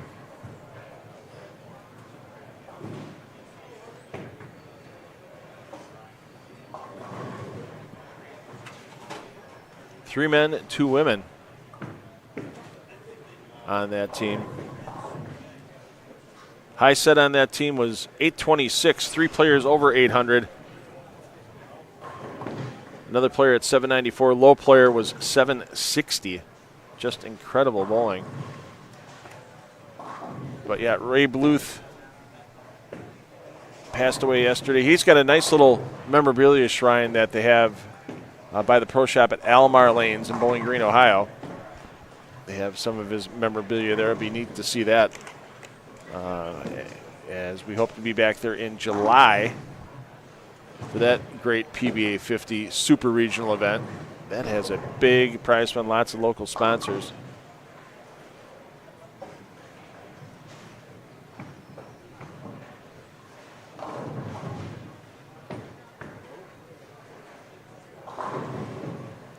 This event, winning team will split $4,000. Not a bad weekend's worth of work. And once again, thanks to the local sponsors supporting Clutch Lanes and Sports Center for this PBA regional event with Surfside Beverages, Carbless, Budweiser, and Cutwater. Thanks to our 10 on the deck sponsors that help us bring you PBA regional action all season long with H5G brands and the PBA LBC National Championships. Thanks to Chris Ritzinger here at Clutch Lanes and Sports Center. And I'll tell you what, watching some of these players, the front part of the lanes on some of these pairs have really gone away. I just watched Sean Lavery spar throw a ball on lane 8 that hit the lane and hooked 2 boards instantly, and it was a resin ball.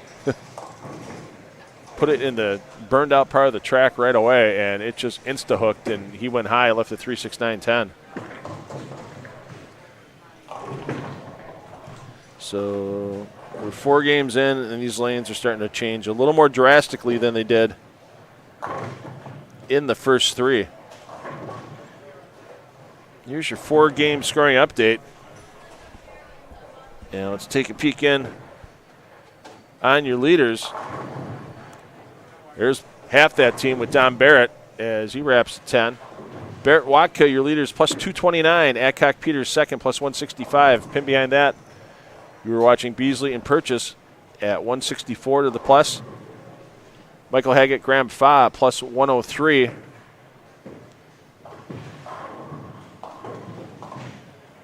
Randy Weiss, Sean Lavery, Spar, plus 92. Michael Ruck, Brandon Runk, plus 71. Just a pin behind are the in-laws. Andrew Neuer and Alexis Runk, plus 70. Kretzer, Trepesky, plus 51. Verbal Larson, plus 47. Kenyon Leong, plus 16. Round out your top 10. And, boy, yeah, I mentioned about what I thought the scoring pace was going to be after practice yesterday, and yeah, that's why you don't bet on bowling. Things can change from day to day. Even though it's pretty neat to see, there's some of the online sportsbook like Bet Rivers. I see Commissioner Tom Clark post on occasion, post the odds that Bet Rivers puts up, and I know there's quite a few bowling fans that make their daily small wagers on the bowling action on the PBA Tour. I would, I'm not a good prognosticator. I'd be better off just handling the online casino my credit card number than actually betting on the PBA Tour. So Watka stepping up on the front 6 here.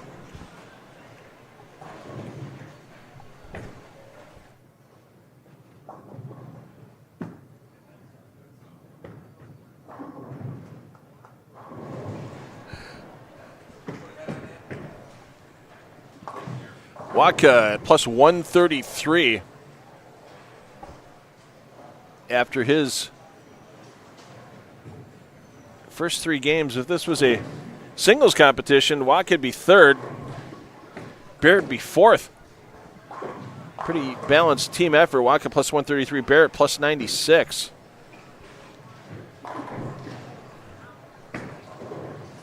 And the 7's not going to go on the shaker.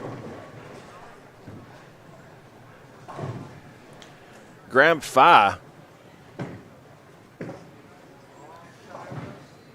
leading everyone at plus 150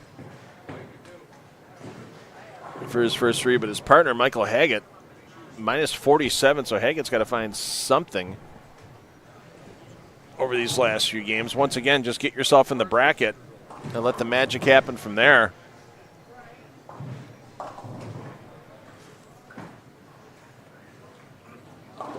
Haggett and Fa right now are bowling on lanes 7 and 8.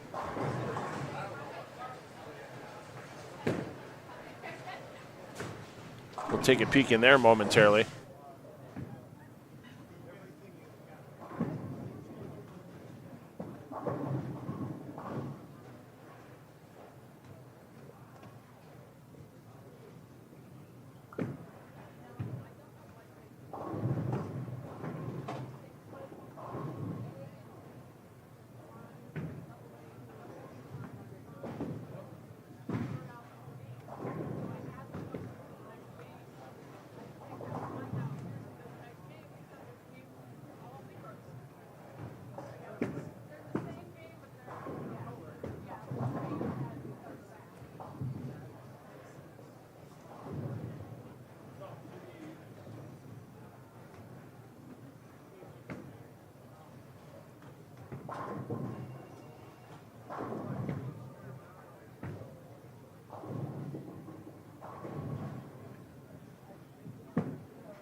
All right, let's take a peek in on Michael Haggett, Grandpa. They're bowling on 7 and 8 right now. They're your A and double A. Wait a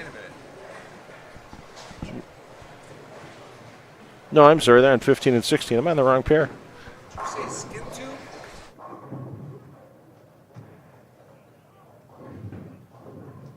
There we go. I was looking at what they were on, where they were in Game 3. So Haggett's still having some struggles. 2 opens, no doubles, and he might be looking at a 30 or 247. Definitely not a give me spare. B Squad will start at 1:30 p.m. Eastern Time here on the PBA YouTube channel. Meanwhile, Haggett's struggling. Fa keeps striking. And Haggett's still with urethane in hand. We'll have to see if that changes anytime soon.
So Fa looking at a rare corner pin leave out of his effort this morning. As we said, he's 150 over for his first 3, really holding his team in there with the struggles of Michael Haggett.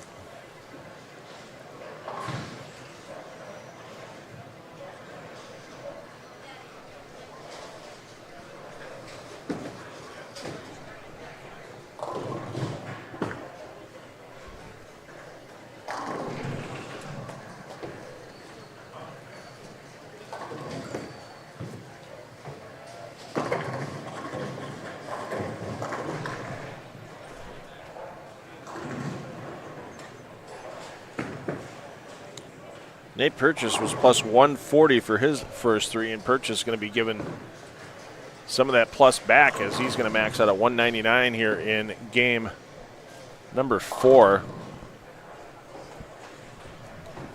Let's take a peek in on his partner Mitch Beasley. You're going to see Beasley coming to the left side of your screen. They're on lane 9. As Beasley and Purchase were third on the squad, plus 164. And if they strike out, they'll stay right about that level. As Beasley can get to 203 to match, almost match, the 199 max for Nate Purchase. As we are approaching the halfway point here on A squad, B squad once again hitting it up 130 this afternoon for their 8 games.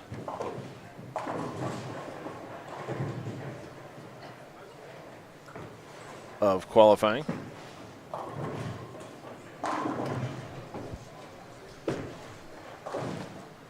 And we'll cut to our top 12 for the match play bracket tomorrow. Top 4 will receive a 1-round bye.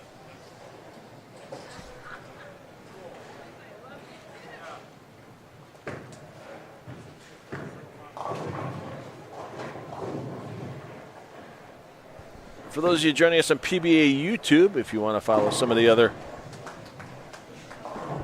regional work that I do, best way to follow that, look for $2 Phil on Facebook.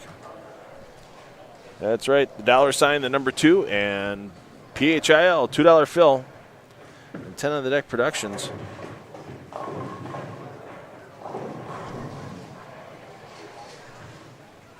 As I said, next regional we're hoping to stream. Once we get full confirmation, we'll put that out there on the $2 Phil and 10 on the Deck Productions Facebook page. PBA Celeste Walker Midwest Open coming to you Memorial Day weekend. That's Saturday and Sunday Memorial Day weekend, May 22nd, 23rd. If my calendar is right off the top of my head. No, May 24th, 25th. May 24th and 25th. Hoping to stream that back here on the PBA YouTube channel. Otherwise, we'll have streaming on the PBA Midwest Regional Facebook page for the main feed, and then we'll have an alternate website for our pair-by-pair feeds.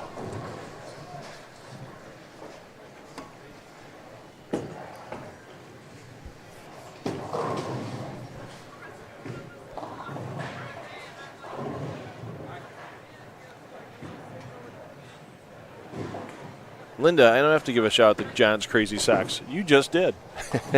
Yeah, I saw that on the PBA All-Star Weekend during the Strike Derby. A couple of the players, Packy Hanrahan, Chris Prather, wearing the PBA logoed design of John's Crazy Socks.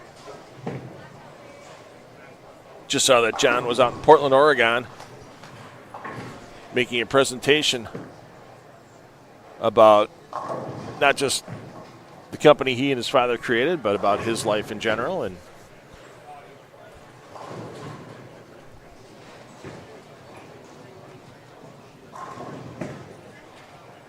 you know, it's not just a company that supports a family with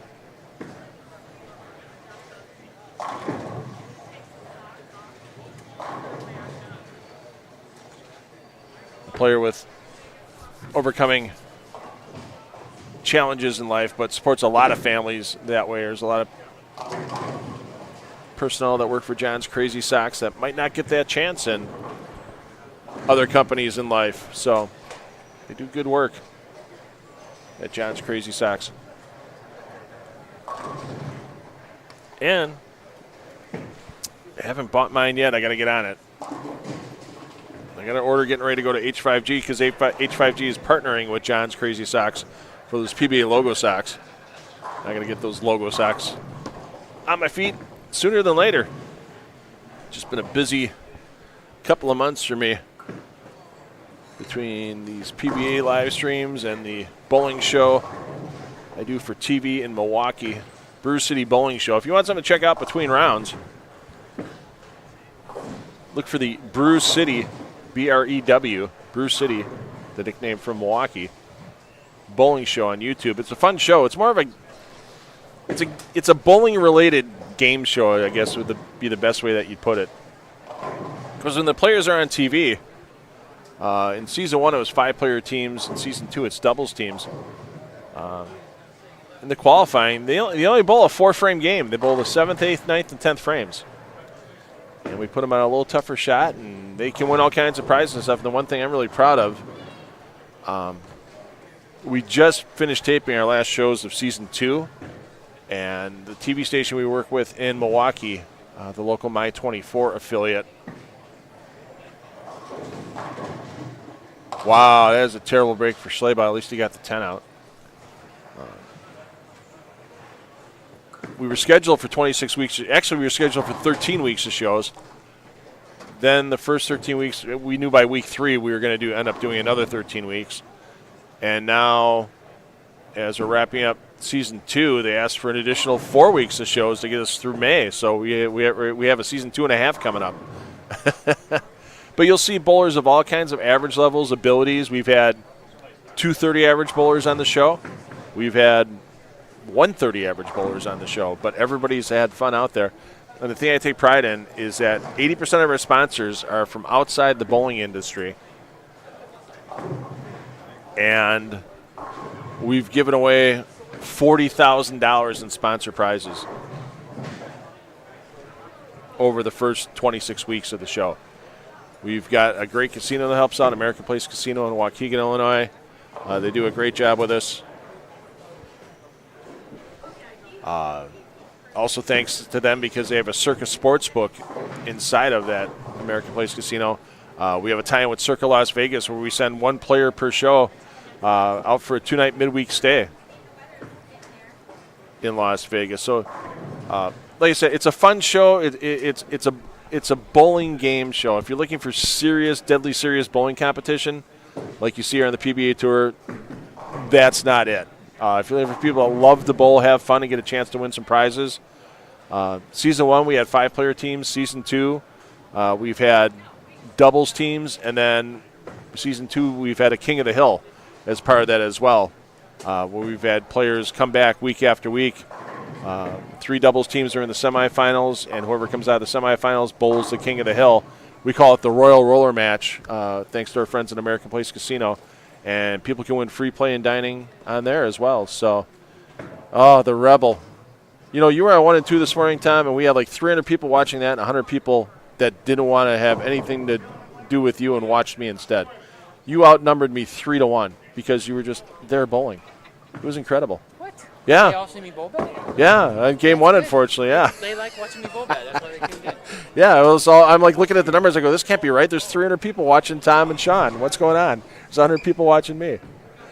Tom Doherty, one of the fun guys, definitely, out here in the sport of bowling. So we're wrapping up game 4. We're at the halfway point. We'll remind you about the Bruce Lee Bowling Show before we sign off today. Hopefully you can watch an episode during the break. Have a lot of fun with it, because we'll be back with B Squad at 1:30 once it happens. Player movement this time, for those of you double tabbing us, they are moving a bunch of pairs again. They're basically moving half the house. They're on 1 and 2. They're moving to 13 and 14. They're on 23 and 24 like our leaders, Wack and Barrett, were. They're going to move way down to 11 and 12. So they're moving half the house. Skipping 5-pair landing on this, or skipping 5-pair landing. Yeah, skipping 4-pair, 3, skipping 4-pair. Yeah. So they said 1 and 2 is moving to 13 and 14. 23 and 24 moves to 11 and 12. So game 5 coming up next after player movement, and it looks like everybody's moving at the same time.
Randy Weiss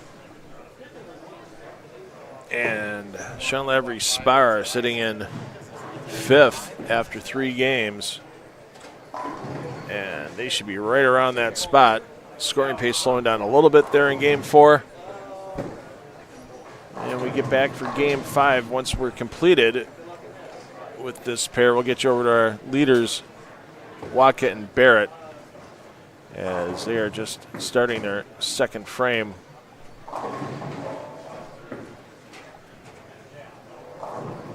Wackett with a double and a spare for Barrett in the first.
Got our leaders on cam again. Waka front 3, Barrett spare double.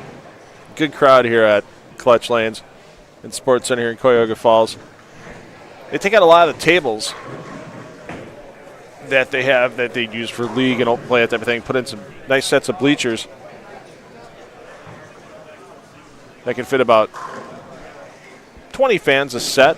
They've got 5 sets in the center. They're all half full. I mean, they fill out the bleachers here better than they did on the Birmingham Arlington UFL game on FS1 on Fox last night. Big Daddy Fox. I'm a football fan. I like the UFL. Even though they're not pulling crowds at some of these cities. Like they do. Boy, St. Louis, though. You talk about a team that should get an NFL team back. My goodness, they're getting 35,000 fans for these UFL games. They turn out in force. No doubt. In Birmingham, there's 5,000 or 6,000 people in the stands last night. But I always enjoy some football. And just like the fact that, on the PBA telecast, more and more they've been going to the ball reps for the players for small comments, that type of thing. Even sometimes during competition, like we saw during All-Star Weekend, they talk to EJ or Belmo before or after a round, that type of thing. I like it in the UFL because they'll talk to the coaches. Last night, the backup quarterback from Birmingham, he was explaining what was going to happen on plays when the play call came in with one of the sideline reporters. So it's an insight you don't get in, the NFL. When you watch those NFL telecasts, it's kind of like with bowling at the regional level. Last night they had instead of a program, they had a youth clinic here, and quite a few young players came out. And where else would you get an opportunity? Like, I can't go ask an Aaron Rodgers or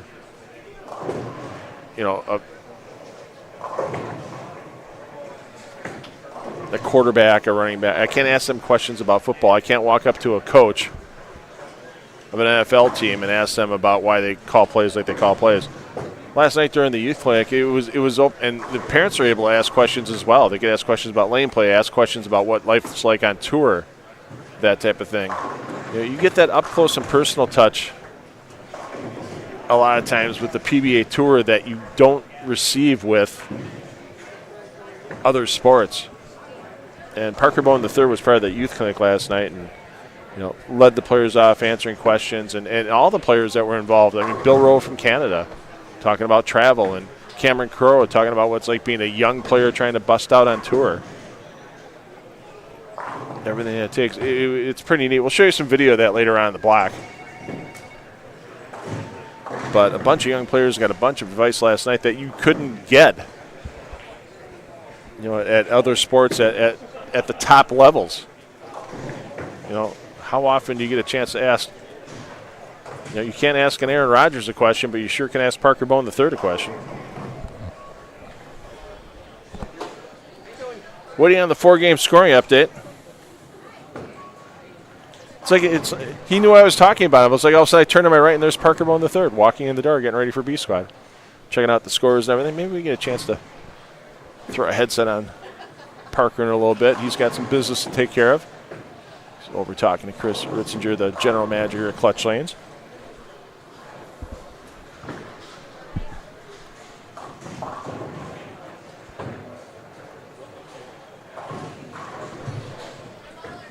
So once again, all pairs and plays available to you with PBA YouTube. You see all the live pages listed on the landing page when you get there. Also inside those links, when you're on, like on our main feed now, you can open up that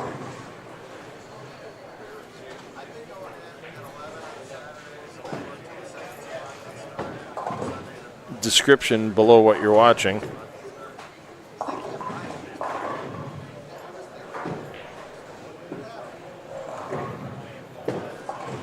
It has all the links to all the other pairs, plus your full playlist for the weekend in case you miss anything or want to go back and rewatch something. So Barrett looking to keep the hot hand as well as his teammate Waka. Is he going to roll anything? Nope. Through 2-8 stands.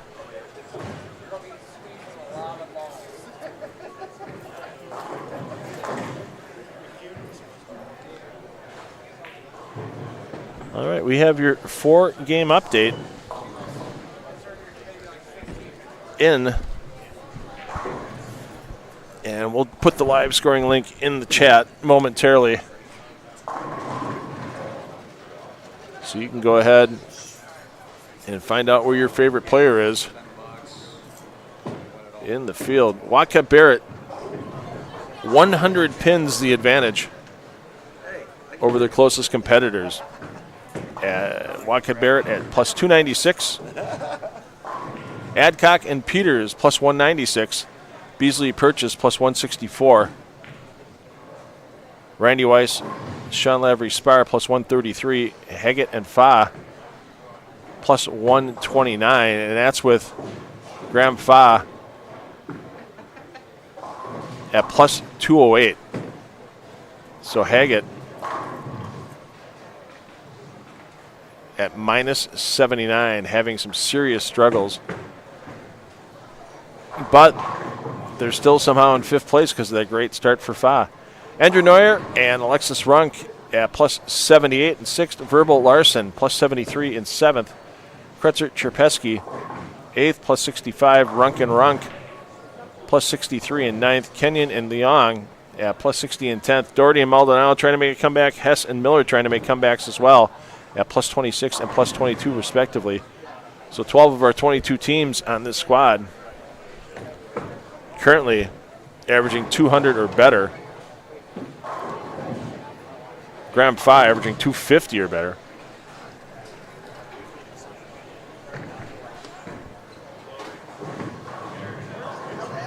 And Fa and his partner Michael Haggett, they've won this event 2 of the last 3 years. Doherty and Hess interrupted that string in 2023, but because both players are over 50 now, they cannot team together. So Doherty's with Maldonado, Hess with Brad Miller.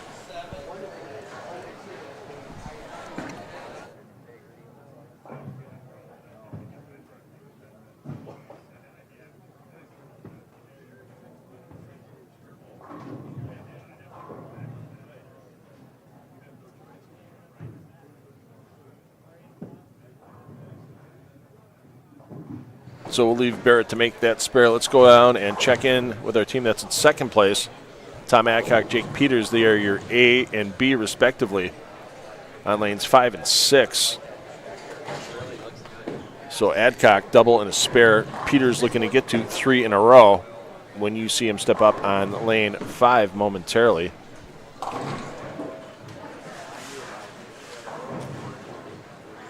Their lane mates, Kenyon and Leong, currently sitting 10th on the squad at plus 60, but realistically, they're only 20 pins out of the number 6 spot.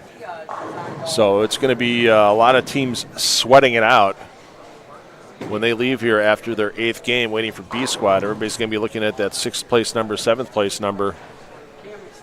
If you're around 6 or 7, you're definitely going to be sweating. Great toss there by Peters for the front 3.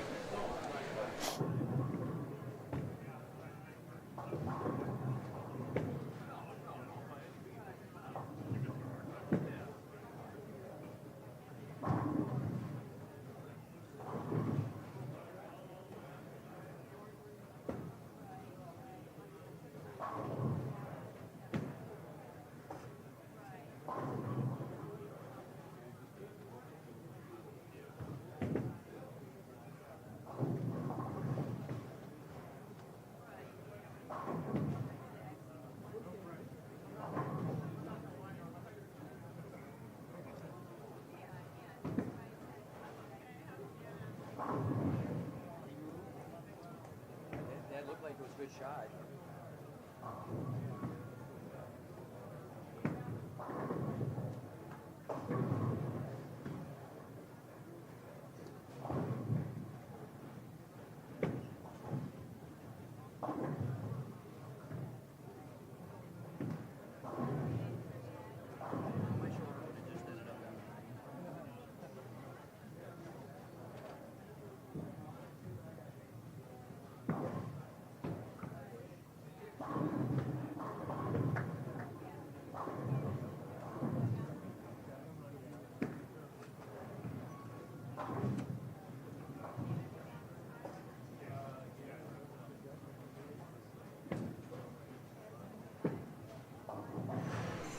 Taking a walk around here, the 24 lanes inside of Clutch Lanes and Sports Center.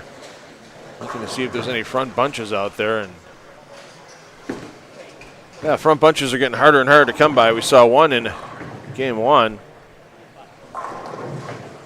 And haven't seen anybody get past the front 5 or 6 since then.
All right, let's take a peek back over at our leaders. Dave Watka stepping up. Watka on a 3-bagger. 3-bagger, spare 3-bagger. So he has to get the 4th in a row this time. It's like bowling karma.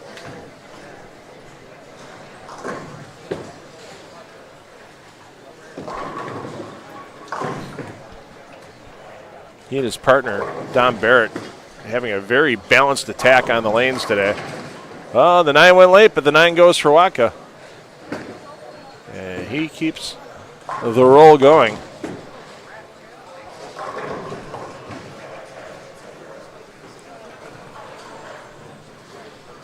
As you mentioned earlier with Watka, tries to get out and bowl as many events as he can between his commitments to his job and sales department at the Brands of Brunswick.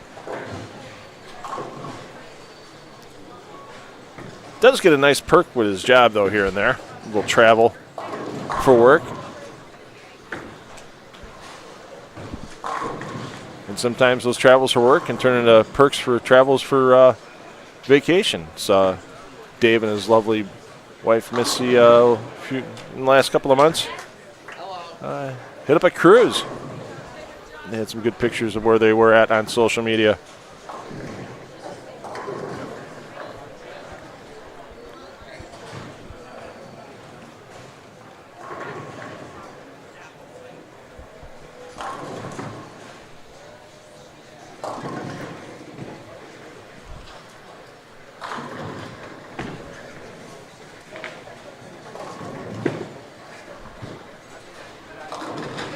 Let's take a peek down on 3 and 4 with Michael Haggett, Graham Fa. Here's the surprise. Graham Fa is striking. He strikes often in this center. His teammate, though, Michael Haggett, still struggling. He's got to the pocket more this game. He's got a pair of doubles up there, but you can't give away that single pin miss. And Haggett still in urethane.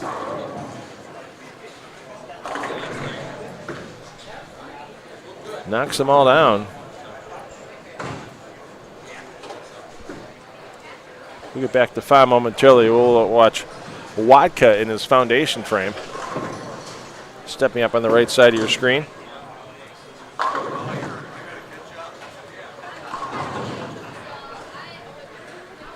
There you see the home of Bryce Oliver, member of Team USA in 2025.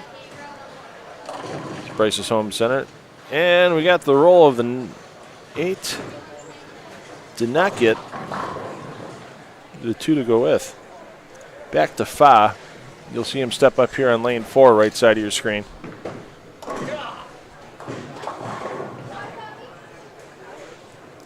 Fa's games so far today, 224, 280, 246, 258. Ho-hum, just a 252 average. And he's looking to exceed it this game as he's working on 6 in a row.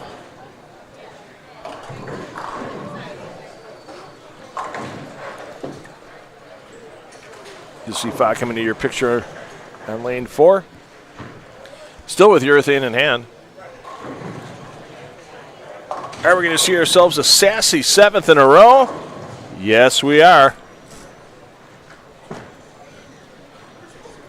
One of the greatest bowling performances I've had the opportunity to see in person was last year at the PBA LBC National Championships at Bolero Mount Prospect, and Graham Fa came in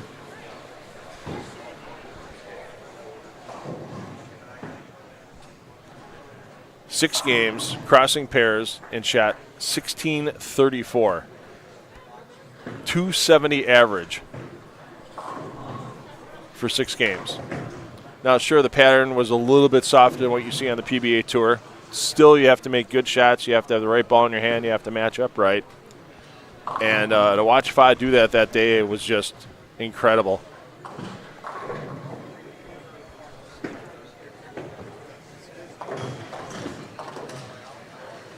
And the bowlers that were around him, all the LBC players, whether they're in a scratch division or a handicapped division, we're just sitting there in awe watching Graham's performance. Another toss there by Watka.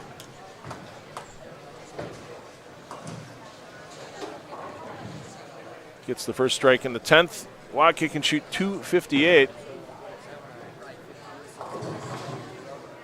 Same for his partner.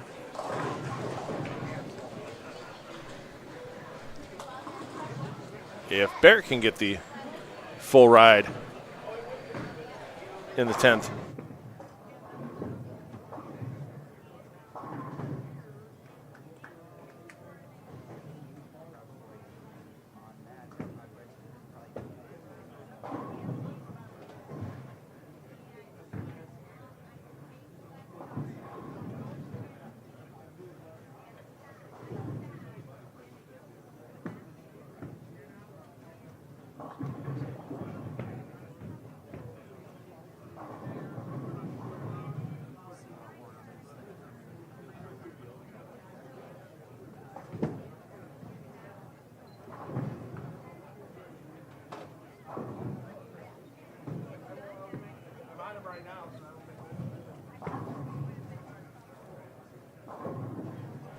I've just been informed by our unofficial statistician of the day, Missy Watka, that this will be Dave's first clean game.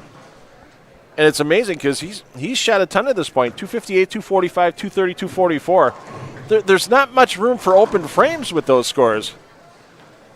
But I guess when you put up 258, yeah, it's going to be easy to do with avoiding the open frame. I don't know, do we count it here? I mean, technically he's got the strike on the first ball of the 10th, so it is a clean game. Some people get technical and they go, well, you got to even do the fill ball. We're counting it. It's a clean game. 257 there for Watka. Looking for 258.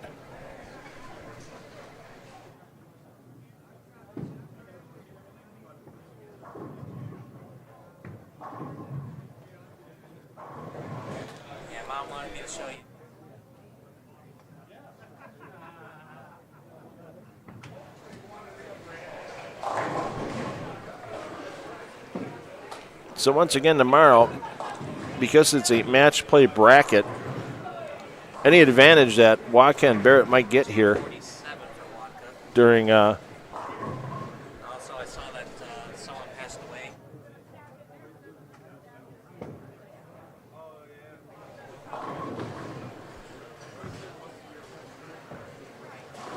Yeah, that'll get wiped away tomorrow because it's a 12-team bracket, head-to-head match play, best of 7 in our first 2 rounds, best of 5 in the semifinals and finals.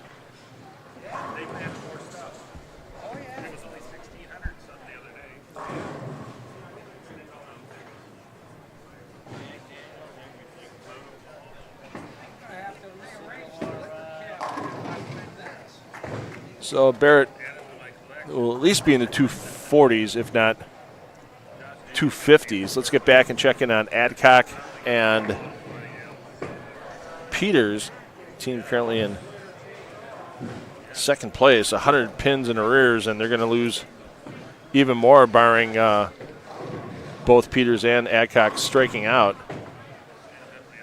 There you see Doherty and Maldonado trying to make a charge.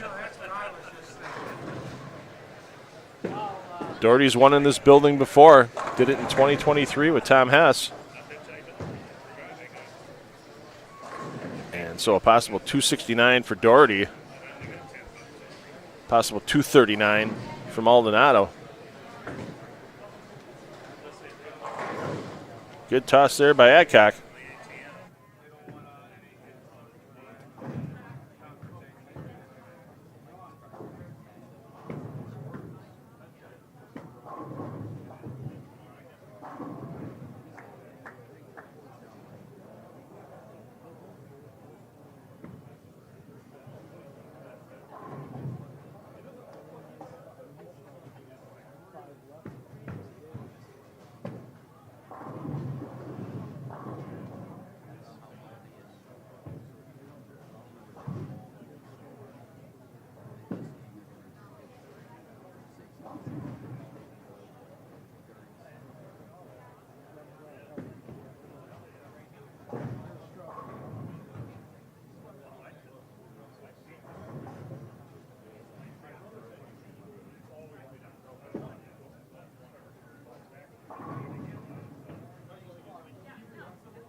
So Don Barrett did strike out for 258, so they're going to extend that lead.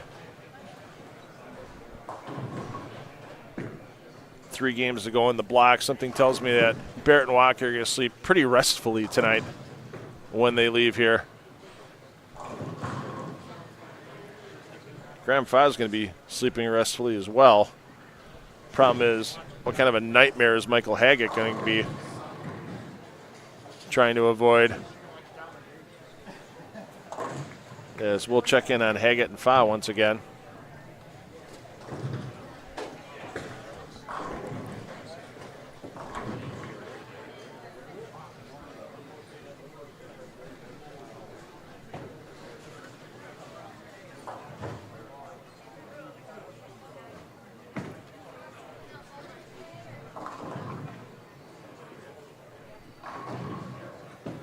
Let's take a peek at on those scores. So a rare open for Fa, and the 9's going to leave him at 240. So plus, around plus 50 for Michael Haggett, Graham Fa. So they'll move in the plus 180 range. Oh, and Adcock gets stabbed by a stone 9.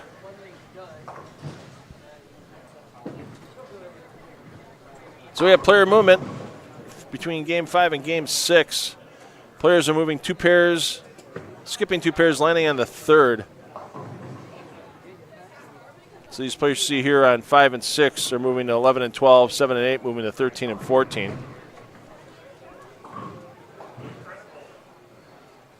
Three games remaining here in the block for the PBA50 PBA Doubles Clutch Lanes Central Open.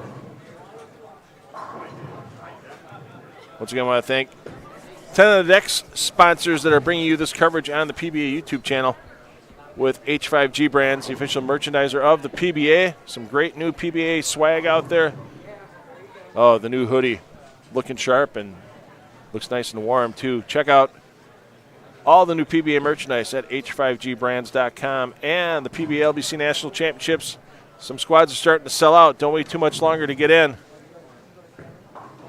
Get the date and time you want, bowl in any of the 8 divisions available.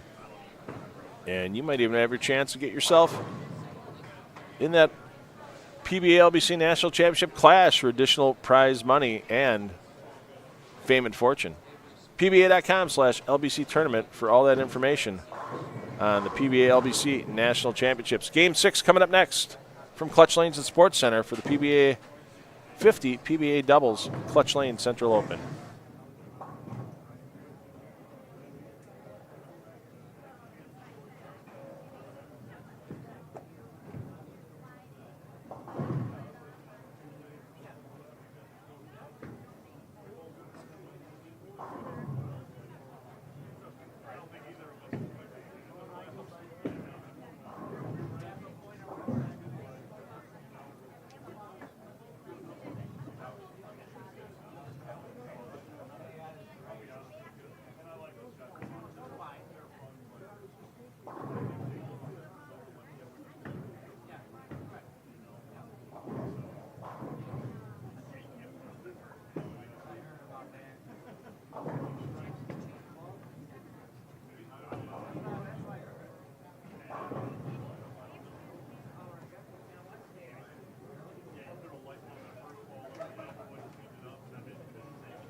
Coffee was actually, I think, darker than this.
So Jake Peters, Tom Adcock with a solid game. They're not going to even get close to what Waukee and Barrett have put up already this morning. Once Peters finishes his 10th frame, we'll get you over to 3 and 4. We'll check out a couple of teams that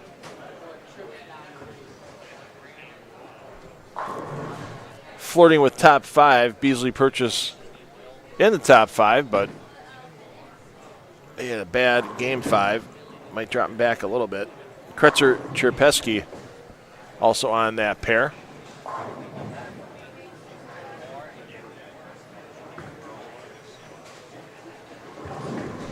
And once again, for those of you double tabbing, you'll see these players here on 5 and 6. You're going to be moving over to 11 and 12. Players you see on 7 and 8 moving to 13 and 14. We just saw Doherty and Maldonado finish along with Clark squared. So 3 games remaining here on A Squad.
Slider right here.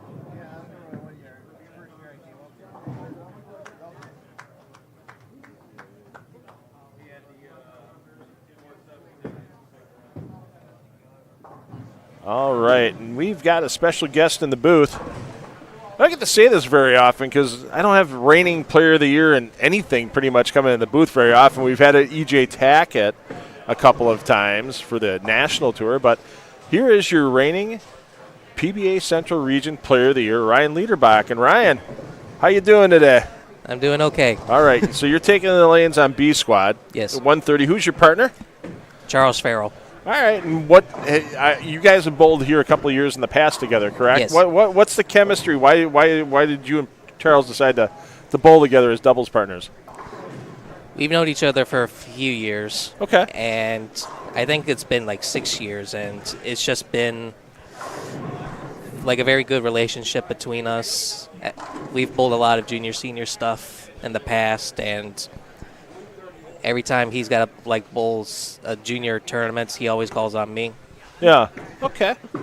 Good to know. Heck of a year you had last year in the Central Region. Yep. At one point in time, you won 3 tournaments in a row. Yep. Including 4, and then 4 out of 5. Yep. Got interrupted in Coldwater by some guy named Zeke Bate. Interrupted that streak, if I remember correctly. But Coldwater, you got Coldwatered in Coldwater, if I remember correctly, as well. Yeah, they got you pretty good there. But what was the key to that winning streak? Because it ended. You had 3 in a row. We were there in Mentor last year for that tournament. What was the key to that 3 tournament winning streak? Was there something clicking mentally, physically, both, that you could adjust to all those different conditions and centers and just keep racking up wins? It came down to the practice sessions. Okay. For definitely Riviera, which I felt like that was the hardest one out of all of them. Okay. But there was also the practice session over at Community Lanes, too. It was all about just trying to figure out how to get the urethane to hook from up the gutter. And for the other 2 tournaments, I was playing it very similar to how I would be playing on these patterns right now, these longer patterns, just sticking with reactive. And I got lucky with the Spectrum, where I won my first regional of the year. Okay. And I was able to get really comfortable really quickly, and I managed to win. Well, I lost 2 of my first 3 matches, and then won like 12 of the next 13. Oh, wow. Oh, jeez. That's a streak. So I had a total of 13-3 record in round-robin match play. Okay. And I was just able to get like really comfortable, found a look. And I guess that's just what it is. You just gotta try and get comfortable like really quickly. Yeah, and a guy that has not been comfortable, and you've seen a lot of him out here in the Central Region as well. You're going to see him on lane 9, Michael Haggett. Yeah. Haggett won a regional in Carpentersville about 3-4 weeks ago that I covered as well, and he crushed it with urethane. He tried using urethane earlier today, and it looks like now he's got resin I think in he's hand. still throwing urethane. Is he? Okay. Yeah. Yeah, I guess that's a urethane look right there. Yeah, motion. So. That's What did you see in the practice? You mentioned urethane in practice sessions. Okay, do you think you have a shot with urethane? I would need a lot of surface on it, but I feel like urethane would be a look, but I would not. I honestly wouldn't try it because I threw a lot of reactive yesterday because I expected to throw reactive. Okay. And I stood on like 27, trying to hit that dash down lane, the track marker, and it was just like 2 over under, so all I did was just move further in and just open up the angles a little bit more, and it was a really good look from there, and I was able to get like shim to get to the spot, and then if I got like threw it left, it stayed in the spot, and then actually some of them actually came back from spots I didn't think would hook back. That's always going to loosen the swing when you have that happening for sure. So if you have questions for Ryan, throw it in the chat here on the PBA main feed YouTube, and we'll be more than happy to ask him. Ask him about equipment that he might know about. Ask him about what it takes to win out here on the regional tour. Throw some questions his way, and I'm sure he'll be more than happy to answer them for you. Scoring pace is a little surprising. I thought it was going to be higher, and there's one team running away with it. And all of a sudden, one team going gangbusters. Yeah. With Wildcat and Bears. Yeah, that's what surprised me when I took a look at the lanes, or the scores, actually. I saw the scoreboards, and I saw Waka and Barrett running away with it, and I think they just went 5-0-3 their last game. Yeah. Which doesn't surprise me. Waka has done very well in this house before. Mm-hmm. I think he's won a few regionals here. Hold on. He's up there once or twice. I forget. Maybe when it was, It was back in Parker the singles. Bowen with Wadka. Yeah. 2021. Okay, 21. Yeah. Okay. I can't tell from here. Yeah, I thought he won once in the singles, but I can't look at the jerseys all the way up in the top corner there. I can't see that far. They got a wall of champions on lanes 1 and 2 here, where they have jerseys from all the winners. They ask them to donate. If it's not the jersey they wore, one of the other jerseys they have. So it's really neat. They got them in picture frames and encased in glass, and it's pretty cool to see that up there. What's it going to take to get your jersey up there? It's going to take. Honestly, it's going to take me and my partner, Charles Farrell, getting locked in early, because match play is a whole different ball game, especially when it's Baker format. So let's look at your Player of the Year season last year. You knocked off a player who 5 times in the last decade was Player of the Year, with Graham Fa, who's won on tour again this year. Some guy named Patrick Dombrowski, some slouch. Some other slouch, J.R. Raymond. Yeah, who knows about that guy? But, I mean, it's got to feel pretty good, even though you don't get a lot of time on the PBA Tour. It has to feel good knowing some of the names you beat out here to be Player of the Year. I mean, who's your toughest competitor? I mean, Graham Fa's got to be one of your toughest competitors, but other than Graham, who's one of the toughest guys when you're out here in a tournament and head-to-head match play? Who's the arch nemesis of Ryan? Besides Graham Fa, I always thought it was someone like Pat Dombrowski. Okay. Because he just has that look everywhere, it always seems.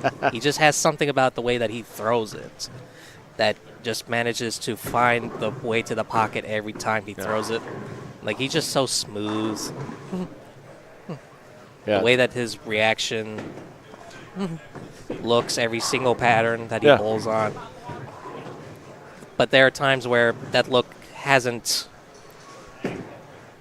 worked for him, and I'm not saying that because that's when I beat him, but but it's just just very few times does he have no look. Every time he bowls, it always seems like he has a look.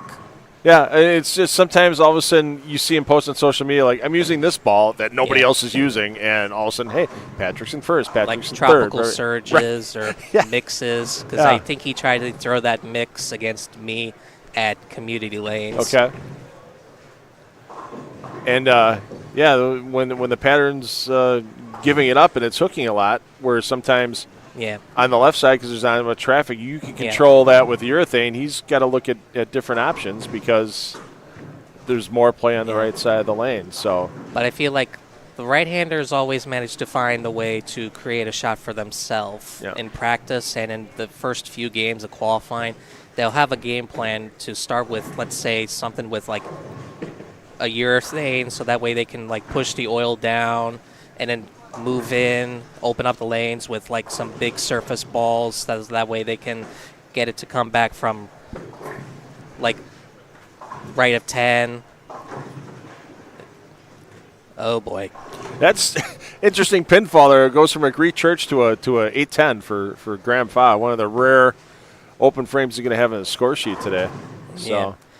So when you're not on the lanes, what do you do? What do you do for fun? I mean, you can't be just all bowling? You got to be doing some other stuff out there that's fun and recreational.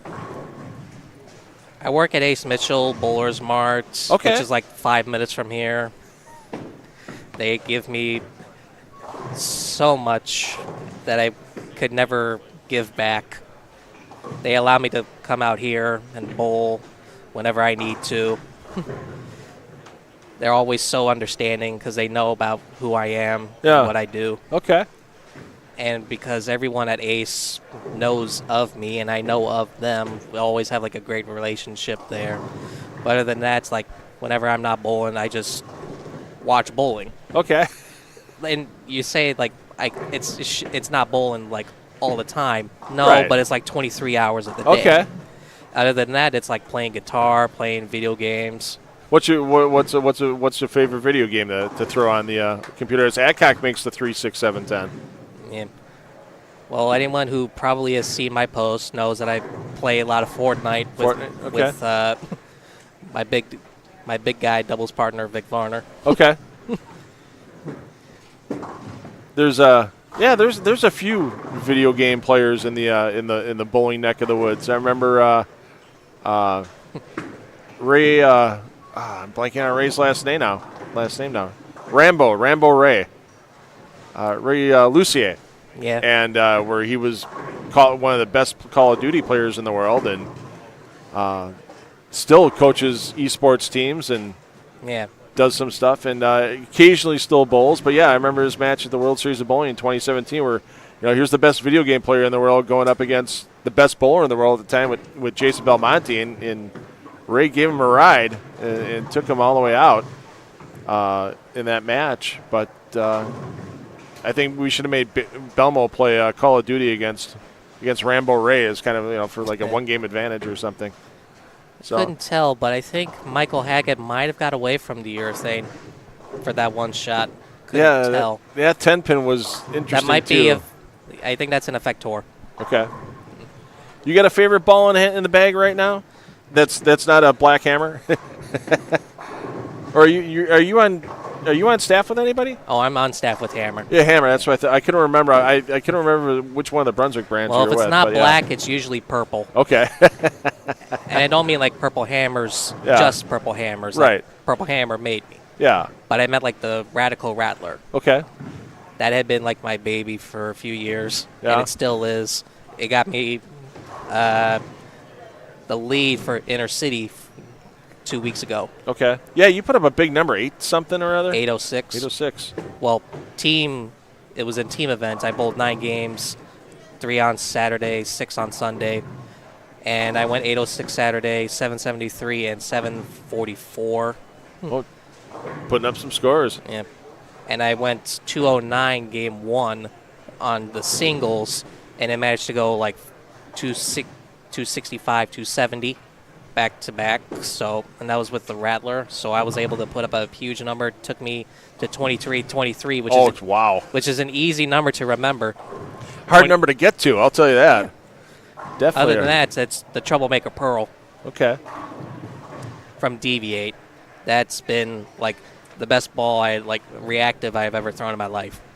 How many regional titles do you now have? Regional titles, 5. 5. Okay, Well, so you got. It's easy. It's 1 plus 4 from last year. And what year was your first one in? 2020. Okay, so it was the a while. non-winners, Okay. which So- is funny because you mentioned like earlier strategies and game plans on figuring out what to do. The way I look at it is you got to look at the pattern first and then look at where the house you're bowling at. Because I've won 2 of my 5 regionals on the same pattern, which is Dragon. Okay. Matter of fact, my first 2 regionals are technically both on the same pattern. Just 2 different houses and playing at 2 completely different lines. I was playing up 5 when I won my first regional on 45-foot Dragon, and then the other one I'm standing on 27, throwing it up to 10. Wow. So a little swing, but very tight. And that's at the Spectrum, which is just a Knowles house. Yeah. Has the tour gone back since the Eaton family sold it? I don't know if they've gone back to Spectrum. So we did 23. I live streamed the regional there. So, and I know we weren't back last year. But yeah, I always enjoyed going to the couple of times I got to go to Spectrum. Mike Eaton Jr. was the Eaton family, great host. So let's check in here. We should have Watka and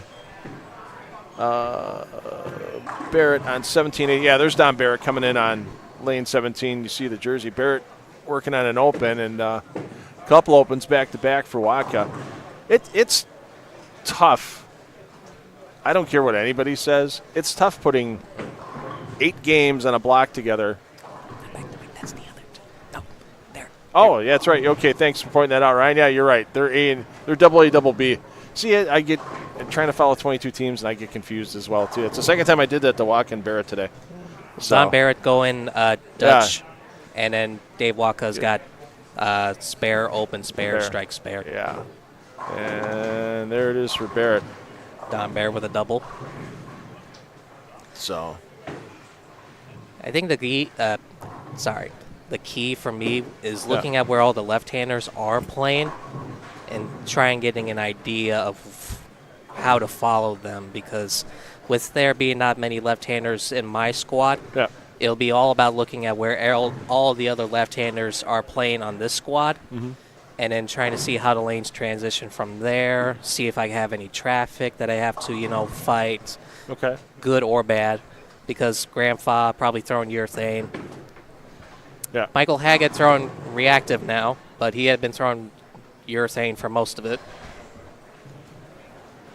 So here's a question for you. A lot of guys that bowl the regional tour, they own pro shops or they have good relationships with pro shops.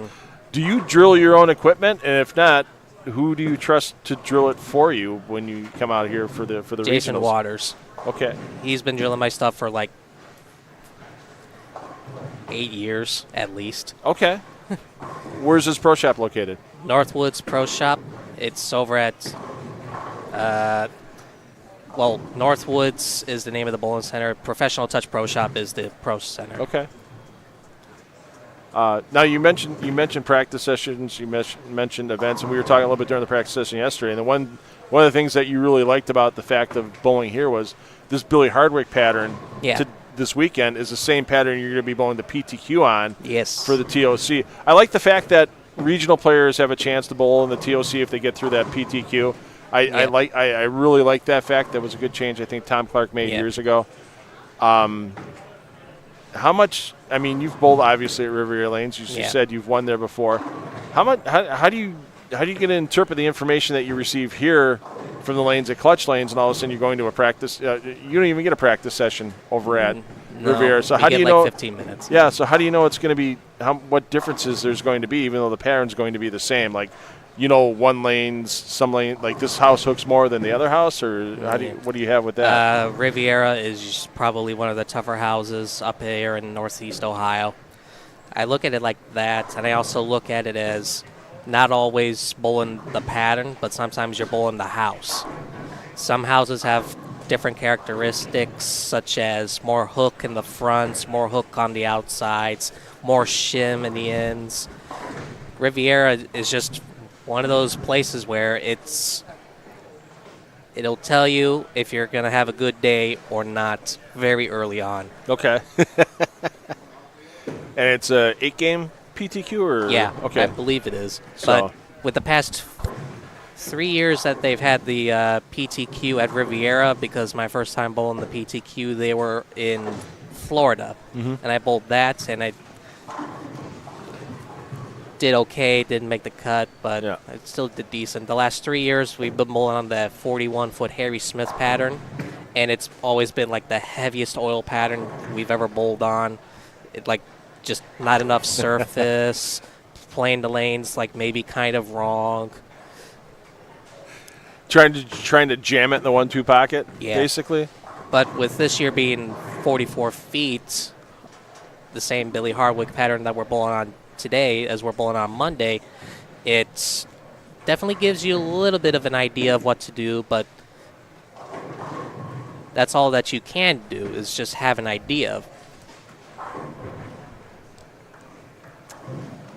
Let's see. Which I take that idea and run with it, but at the end of the day, Riviera is just going to play completely different from Clutch here. Okay.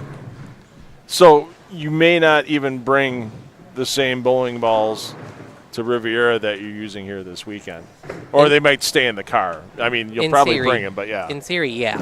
How many balls are in the vehicle today, altogether? Well, since I drove here, I got 6 in here. I have an extra bag in my car, and then I have about 8 others in the car, so I have a total of 17. Okay. Sounds about right. If you go through the crowd here, I know they asked last night if guys weren't going to use stuff. It's a kind of a cramped paddock area here at Clutch Lanes, and especially with 2 squads, and you got to kind of make room for everybody as a couple more. I think the key spotters come in. I think the key was trying to have more of the high rev players, it's probably going to be a lot more about opening up the angles at Riviera in preparation for Monday, trying to keep it inside of 5 because it's probably going to need like a lot of surface as well because Riviera doesn't hook a whole lot, but when it does, it really opens up. Let's check in on our teams that were sitting in the top 3 here with Purchase and Mitch Beasley. They are your A and B. So Beasley with a single pin miss in the 10th for 225, and Purchase can still get to 248. So, well, here's something too, because we know everybody's chasing the top 12, but you have that top 4 that you're trying to get into as well to get the one round by. Yeah. Does that affect, instead of it being total cumulative pins? I mean, you make the cut, you're in good shape. Will that affect your decision making about what ball to use on the lanes late in the block? Like, you can play it safe and know you're going to stay in the top, like 8th or 9th or something like that. But if you switch balls and it works, and your partner works with you, you might be able to get up in that top 4. Is it worth the risk of maybe dropping back, or are you just going to keep it kind of conservative and going, hey, okay, we're in for tomorrow, the bye, we're not going to get the bye, that's fine? You always want to try and get as many pins as possible. Okay. But if it's there and you feel like you're in reach of it, then you probably should go for it. Okay. But if you're like, let's say 100 pins out and the number is not frozen and they're ahead of you, then it probably just be best to just play it safe. Okay. Like, it just depends on the scenario. You always try and go for, at least I feel like you should always try and go for as many pins as you possibly can. But sometimes that doesn't usually pay out. It's better to play safe. Yeah. Okay. Yeah, it's just like, you get one round farther in the tournament. Somewhere Tom Hess is screaming. in a hotel in Jackson, Michigan, Randy Peterson just felt a disturbance in the force. Oh, and on top of it, almost a 7-10 right next door. So Adcock and Peters are in second now. They're plus 278. A great day for them, averaging 227 as a team. They're 12 pins a man behind Barrett and Wadka. That team averaging almost 240. They're at plus 399 for Wadka and Barrett, plus 278 for Adcock and Peters. Beasley Purchase plus 188, Haggett and Fa plus 179, Randy Weiss, Sean Lavery Spar plus 155. And the number everybody kind of looks at with taking 12 is going to be 6th place. Right now that's Verbal and Larson, that last-minute pairing, as Verbal was supposed to bowl with Patrick Dombrowski, but Dombrowski made the top 16 at the Players' Championship, so not able to get here. You Larson's mentioned been a good making sub. the risk. Yeah. I think Michael Haggett was in that position where he needed to take a chance, and he made the ball change. And after the first shot, he stayed with it, and it's paid off. Yeah, look at that now. 5-bagger on the board. His teammates bounced back off that open frame. That weird 8-10 on the high hit. Yeah, so.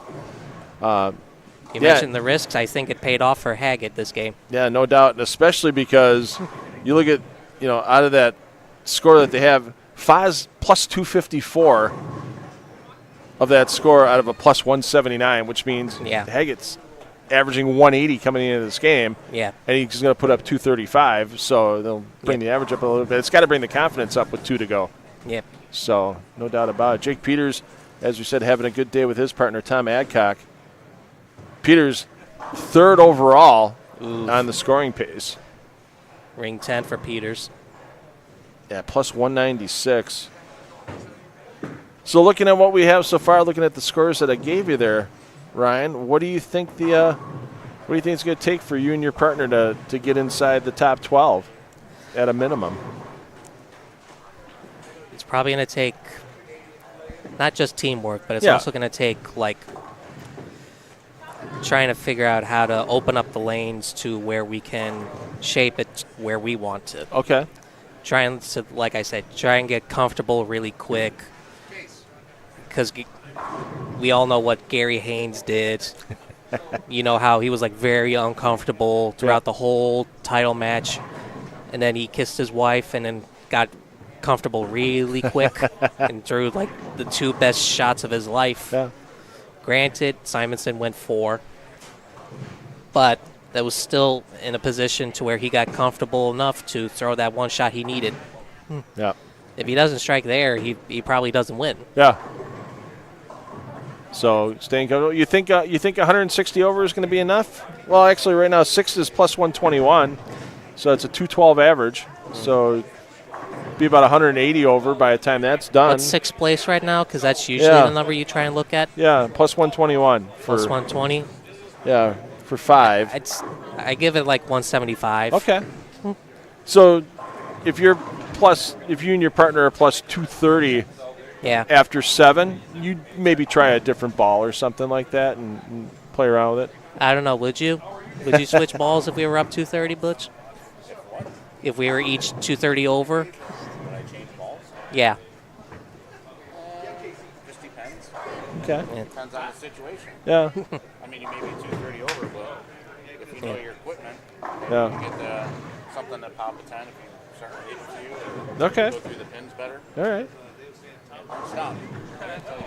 So there we go. Well, hey, we had Ryan sit in with us for a game. Appreciate your time. Glad people got some insight as to what you're thinking about on the lanes, what you're looking for, and I know you're going to have a lot of fans watching, cheering you on today. Phil ball. Just Stone 10. So, but hey, appreciate your time. We're going to wish you luck this afternoon, and if you want to watch Ryan and his partner Charles Farrell Bowl, they'll be on the lanes right about 1:30. We'll get started, and we'll be ready to rock and roll. He'll have his 8 games of qualifying, trying to make it to that match play round tomorrow. Ryan, thanks, buddy. Appreciate your time. Game 7 coming up next. Yep.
All right, for those of you double tabbing us on the feed, player movement between games 6 and 7. They're going to skip a pair land on the second. So the players you see here on 11 and 12, they're going to move down to 15 and 16.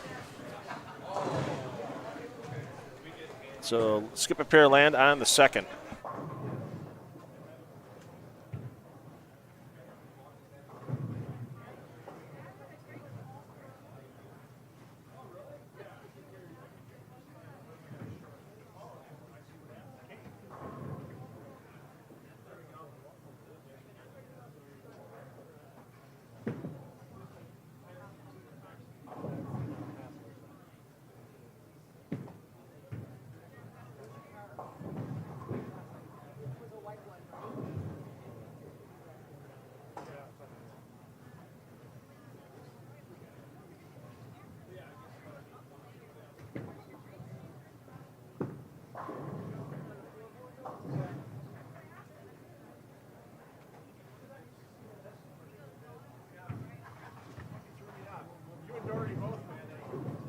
Right.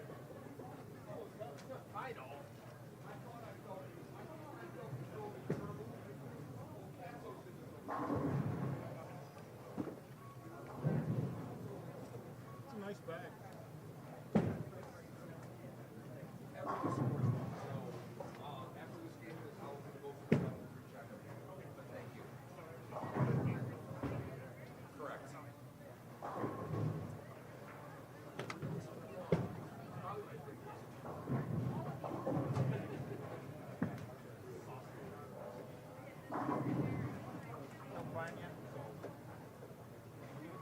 Listen, I am the boat anchor today, brother. That's true.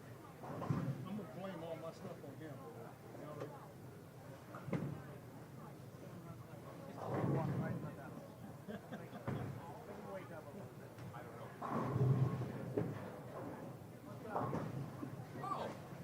Mr. Webb. I'll take it. Card, cash, whatever you want. 45. Absolutely.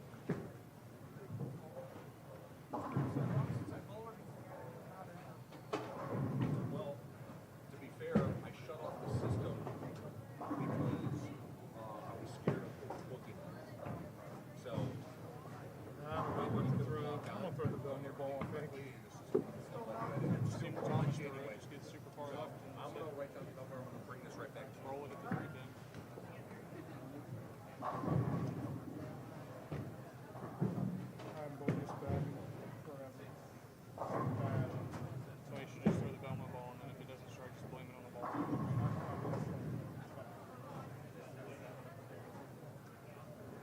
And too, you know what's bad is like you said, it's I miss you here or there, and I lose my make it. And then I do that freaking washout. I thought I still made it, and the 6-pin just lays in the ditch. You know what I mean? Insult to injury. You know what I mean?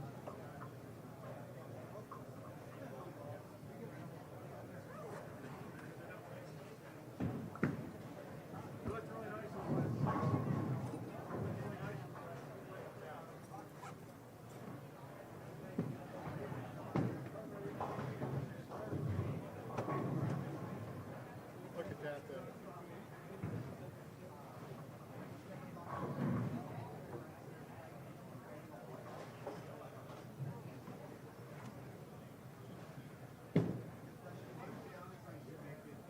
It's almost like my vacation.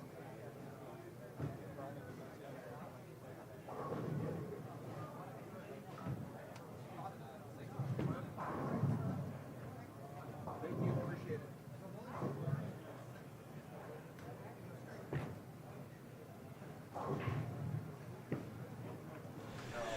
Shh, shh. Don't tell anybody, but like less than 2 feet away from me, there's this guy, Maximum Bob, they call him.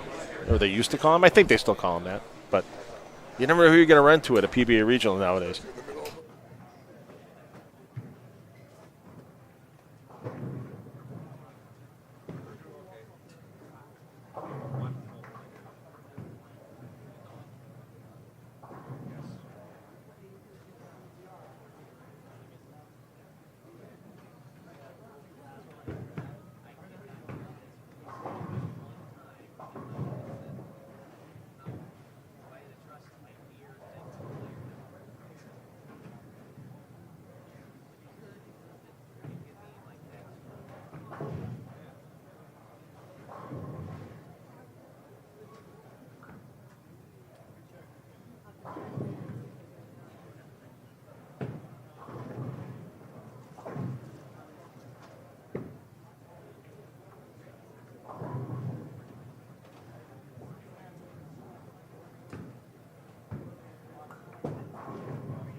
All right, Game 7 underway.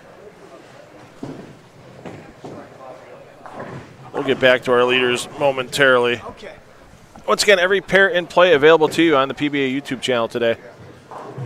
Want to thank Ryan Liederbach for sitting in the booth during Game 6, getting some information on what he's going to be looking for on the lanes today. Finally getting a chance to catch up on the chat. Ben Starving, not sure if he's having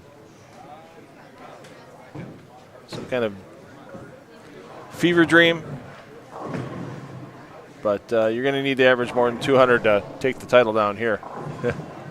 Let's see. Belmo will not be here. Belmo's in Jackson, Michigan still because he's bowling that preliminary stepladder final tonight.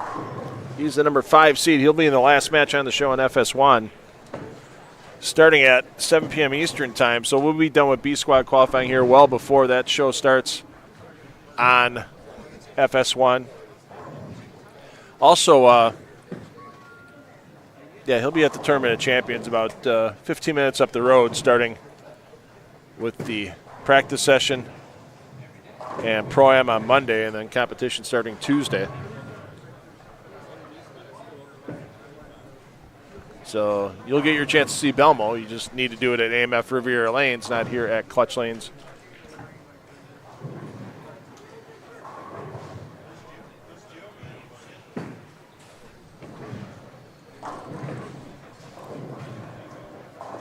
There's B-Rob, Brian Robinson. Brian Bowen with his partner, Larry DeNoon Jr. They are not having a good day. They are well to the minus after 5 games. We'll get that 6-game scoring update shortly. Let's get up to the high end. 21-22 is where we have Barrett and Watka. Watka, your double A, Barrett, your double B on your scoreboard, bowling with Michael Clark Jr. and Jason Johnson on that pair. Right next door, Teams and flirting with the top 6 all day long with Andrew Neuer and Alexis Runk, father-daughter team. Norm Loescher and Andrew Smith are your double A, double B on 23 and 24. And they're a bit to the minus as a team for Loescher and Smith through 5 games. Let's give you the live scoring link. There it is popping in the chat on YouTube right now for you. You can click that link, get your scoring update for both the doubles portion of this event, and even though it doesn't really count for anything more than prestige and bragging rights for a doubles team, you'll be able to see the singles results when it takes you to that landing page.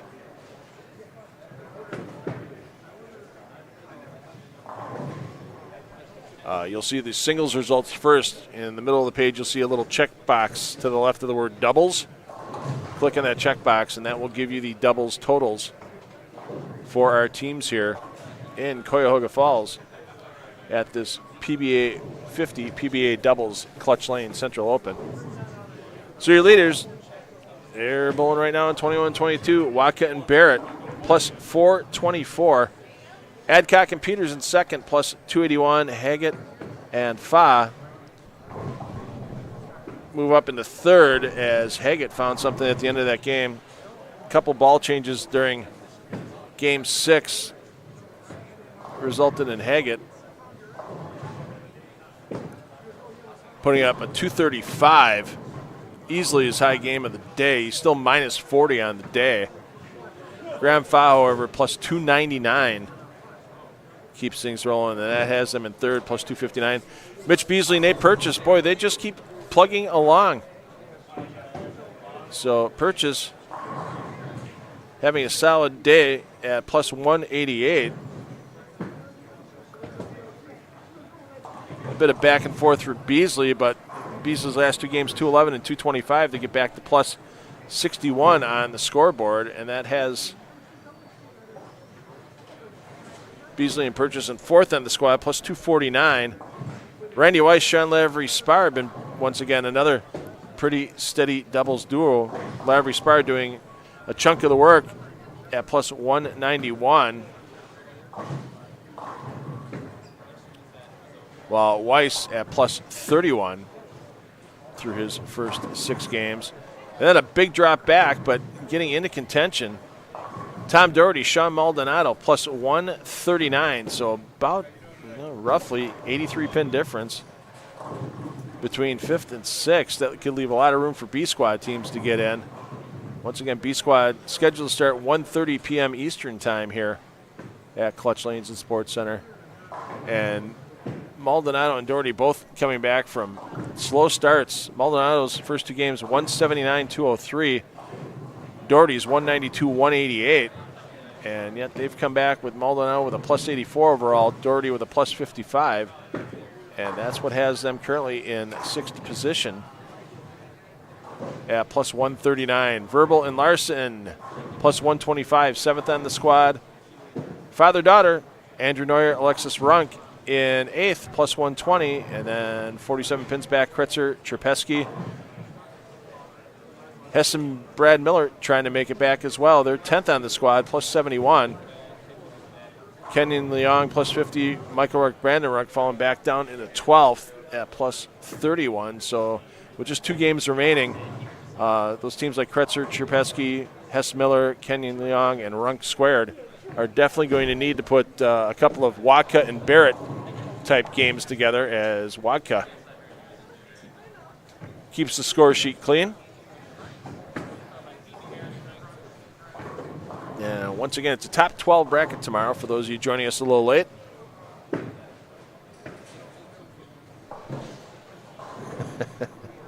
Hi, Nate.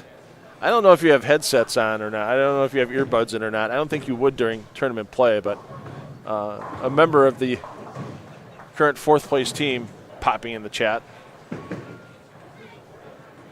I'd ask Nate to type in what's been the key for him and Mitch Beasley to be in the position they're in right now in 4th, but Nate would just bring it upon himself to brag about himself. Don't blame him. I mean, Nate's having a good day. As we mentioned a minute ago, purchase plus 188 on the day for 6 games. He's averaging over 230.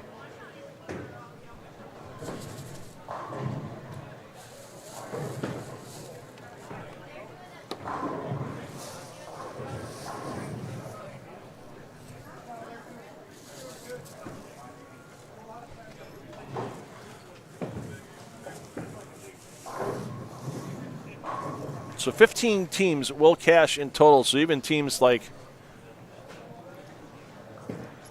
Neuer and Runk, Kretzer, Trepesky, Hess Miller, they might be on the outside looking in a little bit on that top 12. The next 3 teams in line will cash. Barrett hooking at the 2-4-8-10. Almost got enough of the 2-pin. Just hooked away. Let's check out our 2nd place team. They're down on 15 and 16 with Peters and Adcock. Adcock your A, Peters your B. They're just in the 3rd frame. And your team in 3rd right next door with Haggett and Fa.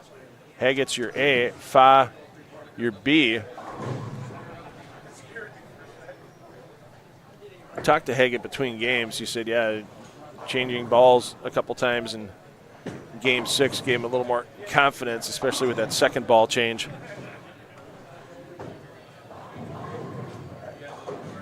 Got out of urethane, got into a couple different reactive resin pieces. And that is also a reactive piece, a little surface on it, not a bunch. But right now, I mean, you hate to say it for Haggett, but just hang tough. You got a partner that's on fire. It's not a total pins event. We get to tomorrow, today's pinfall just doesn't matter because it's just by seeding. Don't cost yourself a possible top 4 spot by making a ball change and going open, open, open, and putting your team, behind. The way your team's pacing, you're in tomorrow. It's just a matter of don't hurt yourself from making a top 4 spot.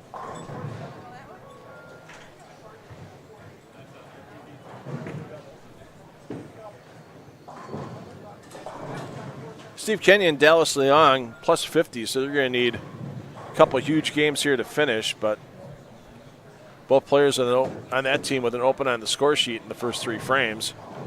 Kenyon's in the first, Leong's in the third.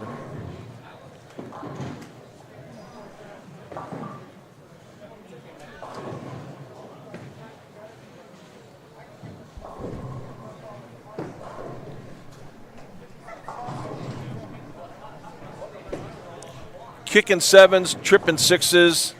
It's going to be tough to stop Graham Fa this weekend, the way things are looking.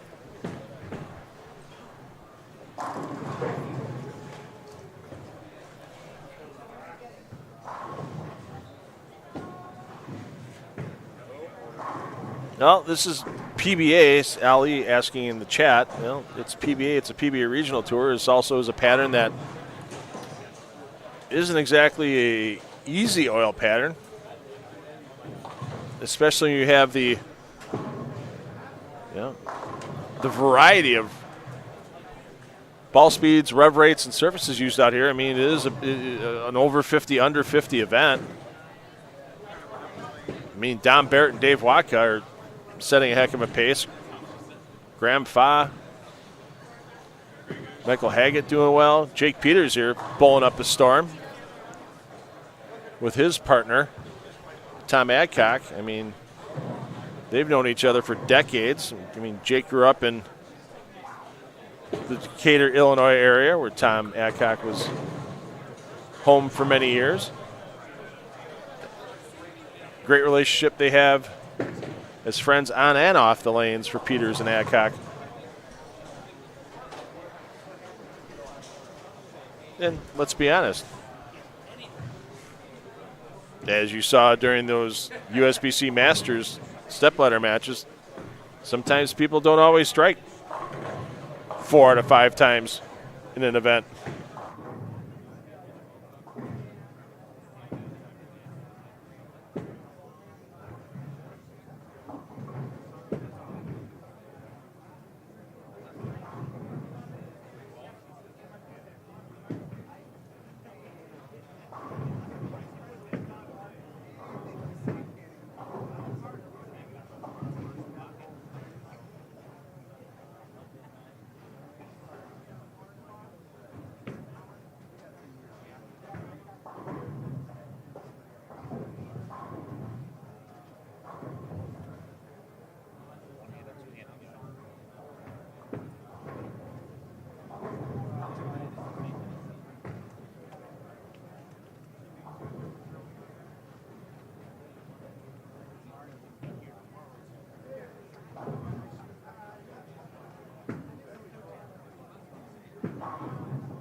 Once again, want to thank all of our sponsors that helped get 10 on the Deck Productions down here to Cuyahoga Falls, Ohio.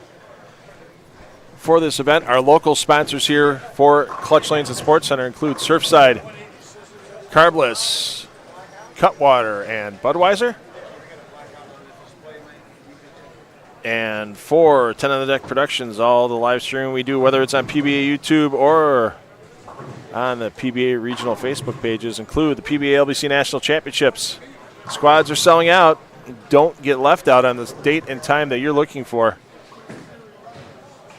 Get all your information on that PBA LBC National Championships at pba.com/LBC tournament. Get your chance to win thousands of dollars in prize money. Don't forget, 8 divisions to bowl from. Even if you don't have a high average, if you bowl in the men's or women's handicap divisions, you still have a chance at $5,000 guaranteed first place in both those divisions. Youth divisions, boys and girls handicap, $2,500 in scholarship money.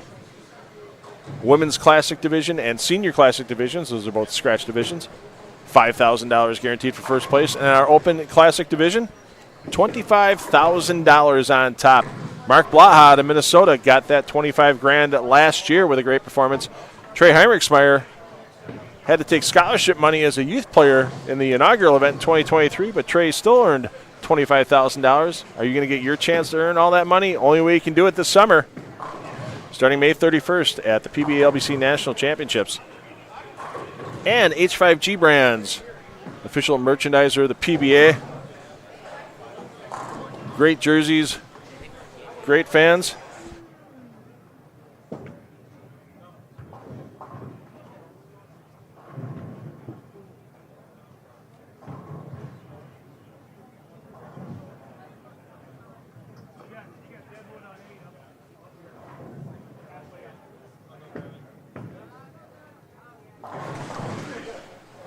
Some great new PBA swag. Oh, the PBA 2025 hoodies are awesome.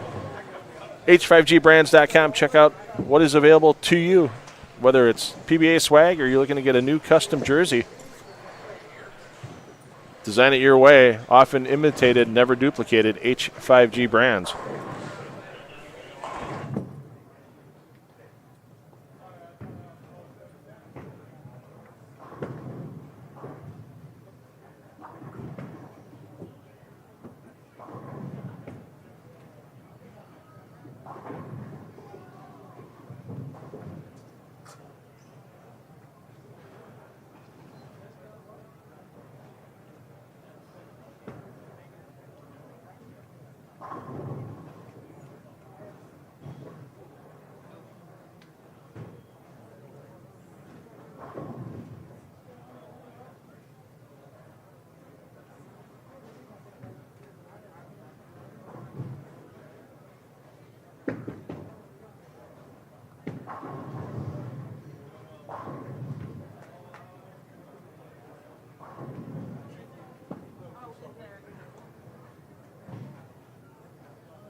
All right, checking back in on our leaders as they're finishing up their 7th game. Waka stays with the hot hand.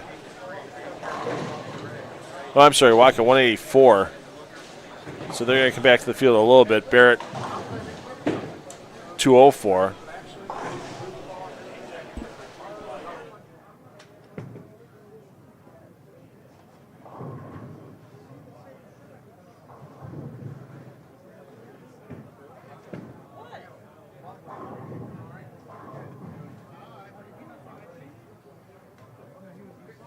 Let's check in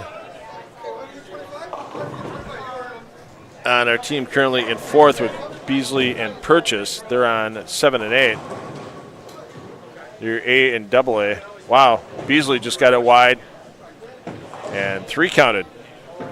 So there's a little bit of out of bounds out there. I've seen several 3 counts today, or we've seen some weird leaves of 2. We saw 1-8 before from a bowler that barely hit the 3 pin.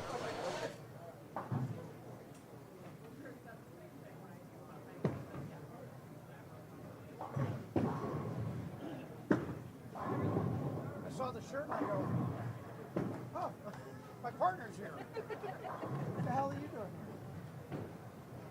Did you try? Would you follow him? No, I was here. I was in the parking lot for half an hour. I didn't know you were here. I'm right here.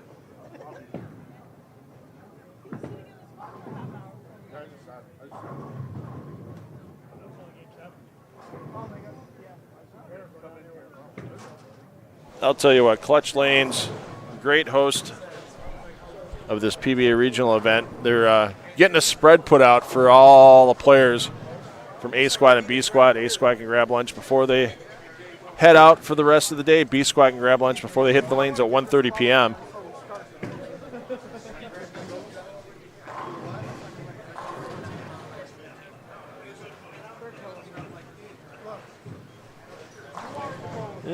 That 1:30 is going to be close. So we'll definitely have the streams going.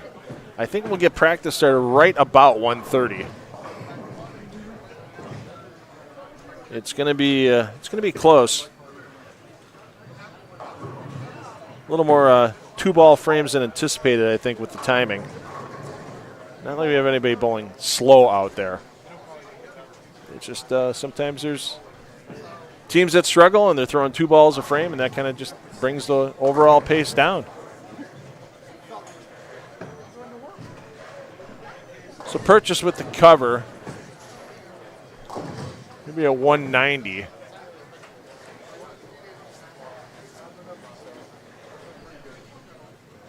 Or pardon me, he'll be at 182. Apologies. So himself and Beasley will give a few pins back, but considering they had 110 pins over the 6th place team of Maldonado and Doherty, I think with a safe game 8, 410, 420 for the 2-player total, I think they'll be okay to make match play tomorrow. Their dream of making the top 4 for that bye may have gone away, however.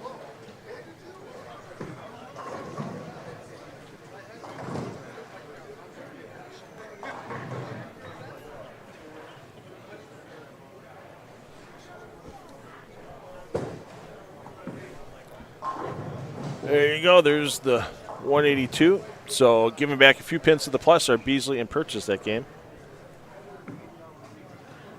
Hey, Mr. Dombrowski. Good to see you in the chat. I'll be looking forward to seeing you that day on the 28th. That's going to be a pretty good squad. I'm not sure if that 7 p.m. one's sold out yet. I know the 2 p.m. on the 28th of June is sold out. But if you're a Patrick Dombrowski fan and you're looking to bowl on the same squad as Patrick, remember, you're not bowling against him. He has his own division, being one of the PBA exempt players.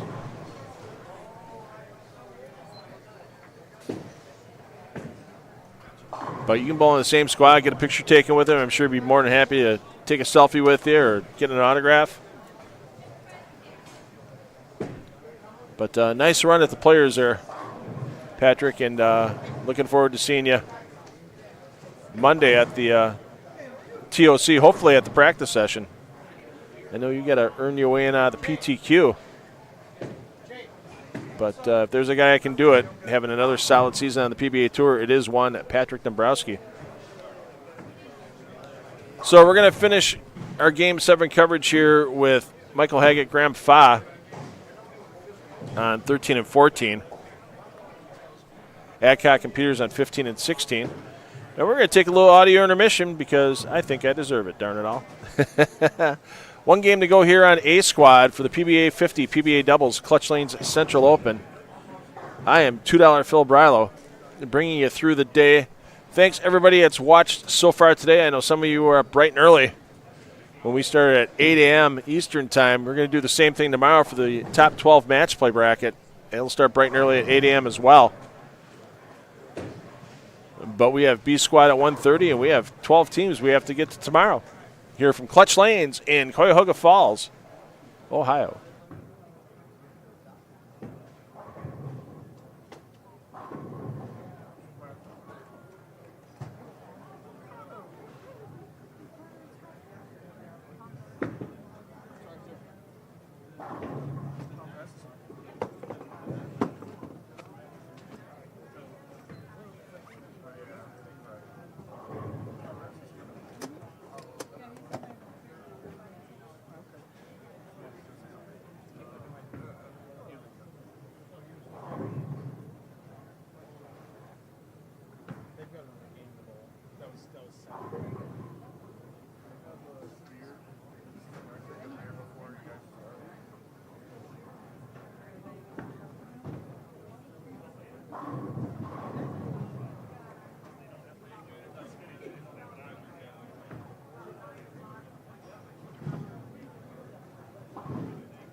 Yeah, remember I said we were going to finish on this pair with Adcock and them and then Fa and Haggett and them? Yeah, I lied.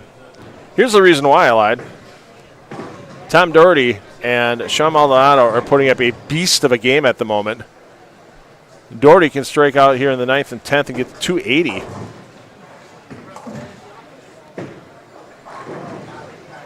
Yikes, not going to happen. You see the disgust out of both players on that team with that happening.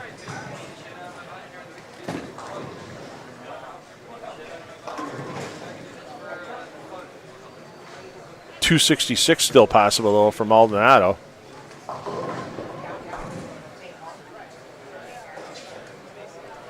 If Maldi can make it 10 in a row to finish off his score sheet.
All right, Maldonado in front of the ball return. See a couple of players already getting to that point. Shortening up the approaches, a bit of loft. And there you go. No, not surprised at some of the players with tour rev rates and ball speed. They're getting in front of the ball return in Game 7 here on this Billy Hardwick pattern, 44 feet in length.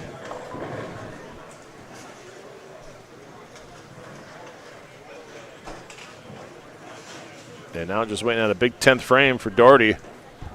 And Maldonado, as we mentioned, they were kind of on the outside looking in early.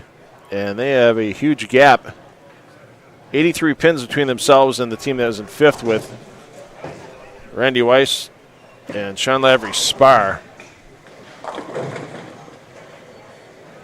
And Weiss and Spar both pacing 2 teens to 220s, so they're definitely going to make up some ground here for Doherty and Maldonado. But once again, you still have B squad to take the lanes at 130. You just don't want it to be a big gap where a lot of teams can get themselves in off of B squad between your positioning in the standings and the 70 or 80 pins that might be ahead of you. First ball for Doherty, 10th frame. Nope. So that takes him down to a 240 max with his spare, but still a solid game. We'll let Doherty and Maldonado finish this game with the ambient sounds and gorgeous sights of One Clutch Lanes and Sports Center in Cuyahoga, Ohio. Game 8 coming up next.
All right, for those of you following teams that are moving after Game 7 into Game 8, skipping a pair landing on the second. So the teams you just saw finish up with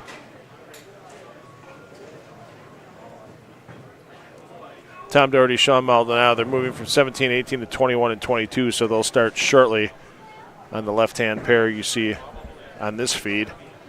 So skipping a pair landing in the second for those of you double tabbing on PBA YouTube. Once again,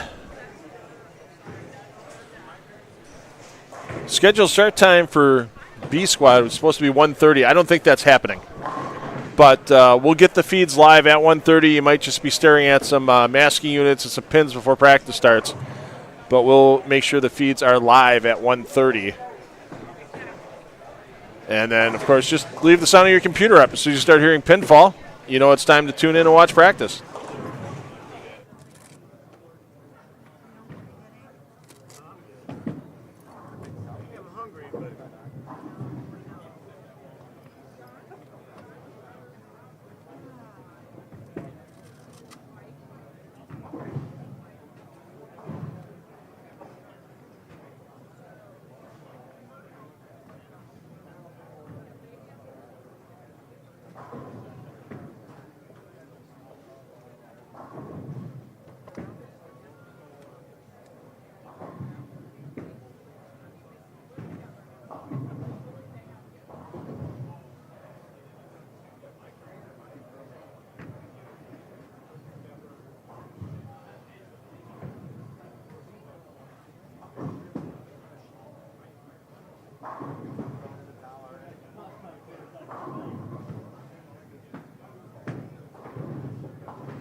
All right, we're going to stick with our hottest hands in the building right now with Doherty and Maldonado. We'll bounce around to a couple of our other leaders here, but those of you double tabbing, let's give you a rundown of where our top 8 teams are right now. Waka and Barrett are on 1 and 2 this game.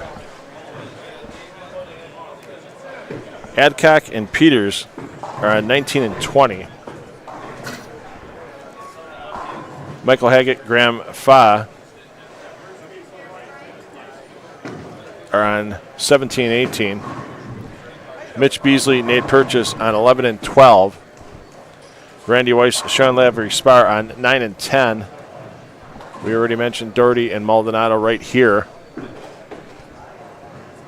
And it's going to be a bit of a gap back to Verbal and Larson, but if you're a Larry Verbal and or Thomas Larson fan, you can view them on 5 and 6 this game.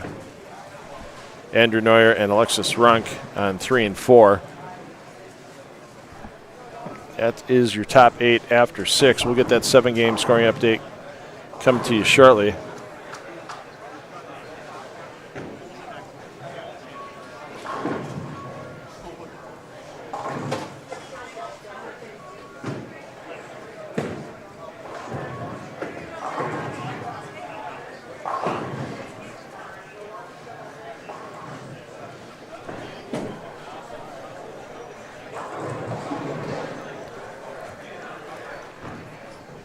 The good news for Doherty and Maldonado, if there's a little bit of good news, paired to their right, 23 and 24, finishing up with Tom Murphy and Jacob Willard. They are minus after 6 games, so they are ending their competition. At least they're ending it with a smile.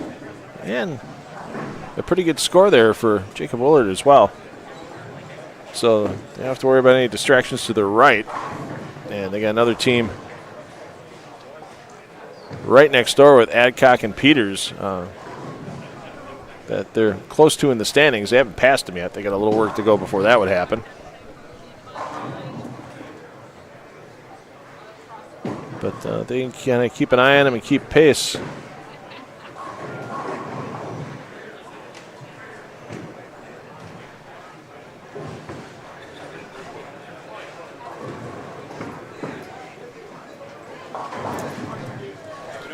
So we should have a 7-game scoring update for you shortly. Once again, we'll start the B squad streams at 1:30. You may just have a good look at the lanes here for a short period of time before practice on B squad will start.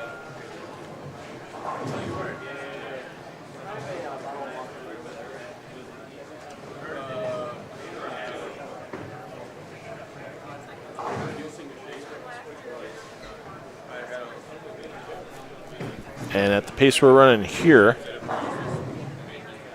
we may be finishing up B squad qualifying right before that PBA Players Championship preliminary stepladder starts on FS1 at 7 p.m. Eastern. So, hey, if you want to fill your Saturday up with bowling, we are here for you.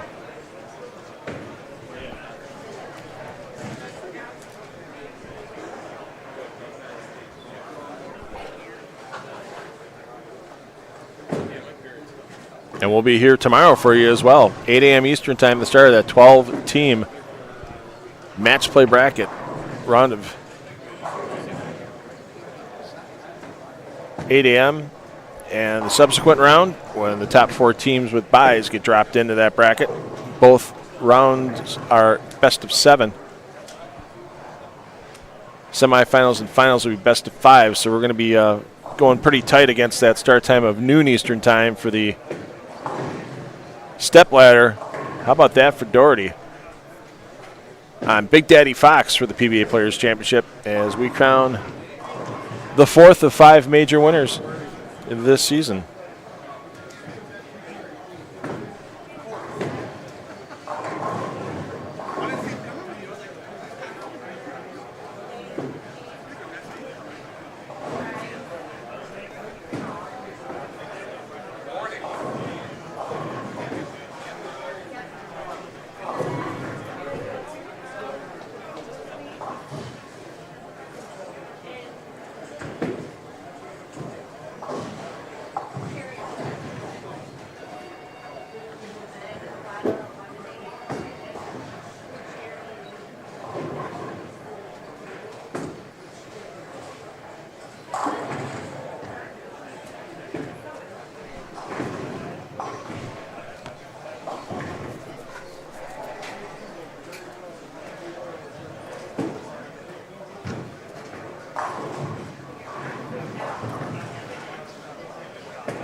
Take a peek in on Adcock and Peters, a team that was in second behind Wadka and Barrett, well behind Wadka and Barrett. Adcock looking for a turkey here after the first frame spare. Peters with a spare will stay Dutch through 3 frames.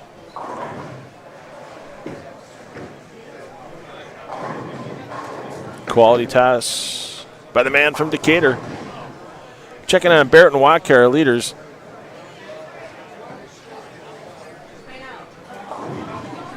As Wadka's gone open and 3-bagger, Barrett can't get the 6 to do the job on the 10. There's no defense in bowling, but should be easy to stay in pace, and we've got Deadwood on 2, so they'll have to take care of that. Let's get back to Fa as Fa and Haggett. Fa's been turning up all day long. That was a team that was in 3rd. Haggett struggling open. Fa says, hey, I'll pick you up, teammate.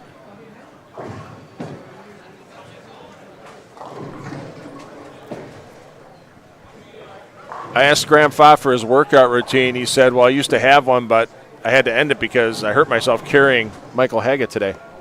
But I'm here all week. Everybody try the prime rib. Here's your update after 7 games. As we mentioned, Wadka and Barrett well in the first place on the squad, plus 412. 120 pins back, Haggett and Fa at plus 292. Adcock and Peters third, plus 269. Weiss and Lavery Sparp in the fourth, plus 260. Doherty Maldonado at plus 250. And a bit of a gap back to Beasley and Purchase at plus 205. Got to go another 63 pins back to get to Runk and Runk. And then way back, Verbal Larson, Watson White. So basically it's 7 teams right now, barring miracle finishes by Verbal and Larson or anybody else farther back. Hess, Miller, Kretzer, Trapetsky, yeah.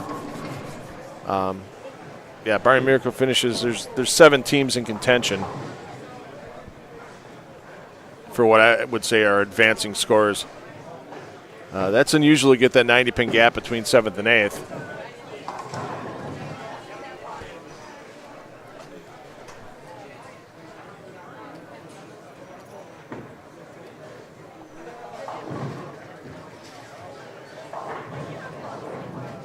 Oh, trouble for Peters. Let's check back in as Doherty faces a 210. But what a climb back from Doherty and Maldonado. They were under after the first 2 games. How about that? Stay hot, Tom Doherty. Hashtag Rebel Spare. And they've climbed all the way back from going minus to plus 250. Oh, we got somebody set a rack somewhere in the center. That might stop action on the low end for a few minutes.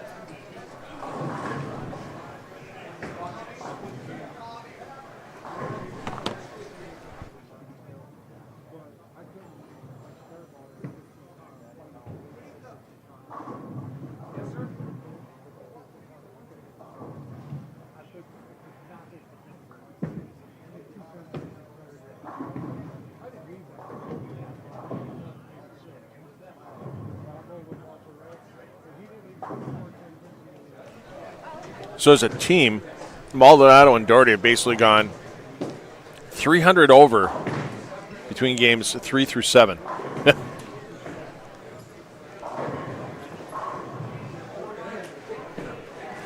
So they're averaging 230 a player after being under for the first 2 games. That's an incredible comeback.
Driving me crazy. Why do I know your face?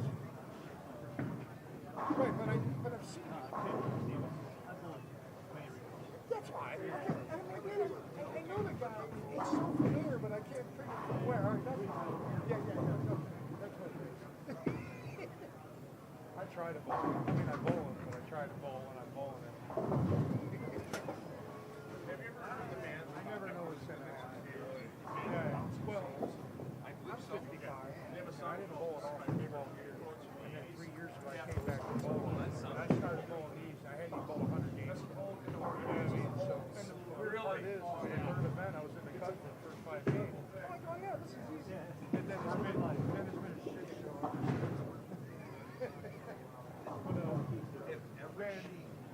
Well, what I figured out is why I wasn't getting better and make things like Nope, Doherty with the great carry. Stays Dutch. And Maldonado slaps the 10 down. I mean, honestly, right now, just looking at the standing sheet, I mean, yeah, you want to pile on every pin. You want to try to get that bye, but in my belief, we've got, 5 solid. I know I was a little wishy-washy about the cut earlier. I was thinking like plus 260, and then I went down to plus 160, and now I'm kind of hedging towards the mid right there. Kind of hedging towards the plus 210, plus 220 range. So I wasn't expecting comebacks from teams like Doherty and Maldonado. And, I mean, Randy Weiss and Sean Lavery-Spar have just been smooth all day long. I know we haven't featured them much here in the main feed. I mean, they're over on 9 and 10 right now, so let's take a peek in and see what the scoreboard says for A and AA on 9 and 10. Well, Weiss 3-bagger. Lavery-Spar Dutch, so not in bad shape.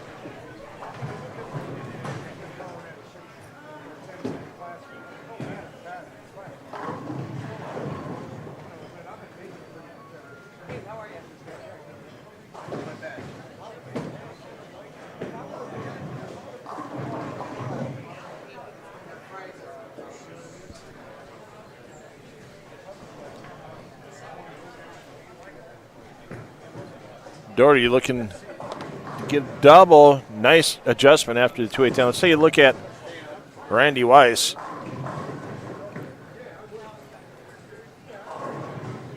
There you go. Slap that silly little 4-pin out of there, Mr. Weiss.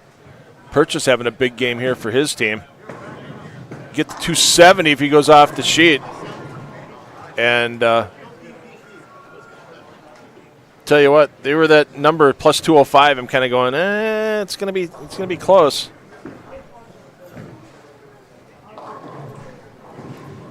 I mean, if Beasley can even just mark in the 10th, get to 190, let his teammate do the work. I mean, they're going to be in the plus 260, plus 270 range. If Purchase gets just gets marks in the 10th, so.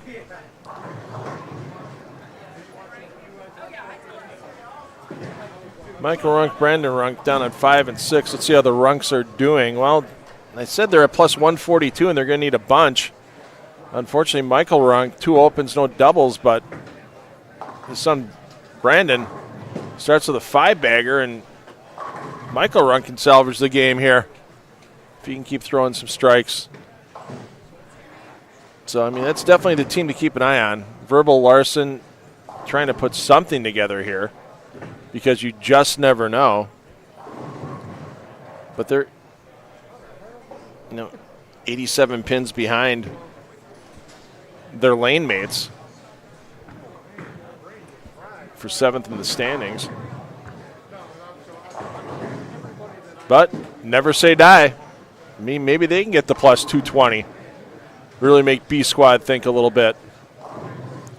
245 for Hess, as they're trying to make a run. They're in 10th, plus 44, but yeah, it's going to be tough when you have 7 good scores ahead of you, and maybe 8 if Verbal and Larson keep striking.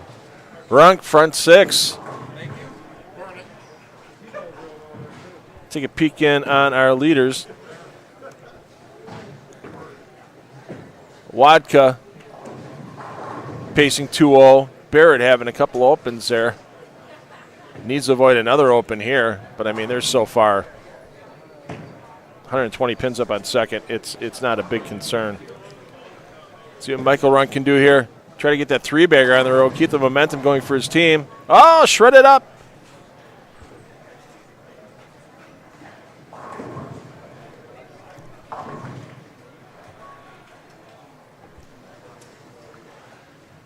Take a peek in on Adcock and Peters.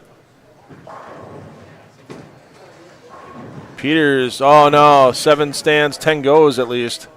But they're having a solid game, so that's a hard in as well.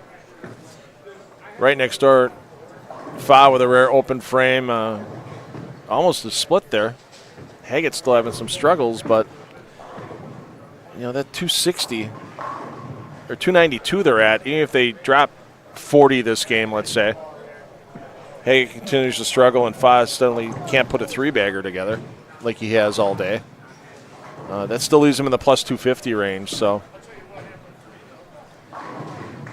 Waka Barrett in, Haggett Fa in, Adcock Peters in, Weiss and Lavery Spar having a solid game. We'll peek in on Lavery Spar's next shot. As Peters misses the single pin. Well, maybe I spoke too soon on that team. You just don't expect single pins to get away from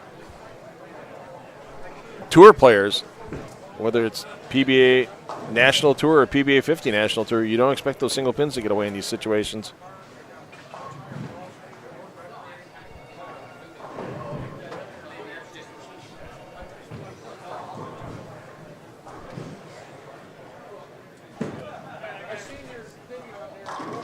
And Lavery Spar slaps her down.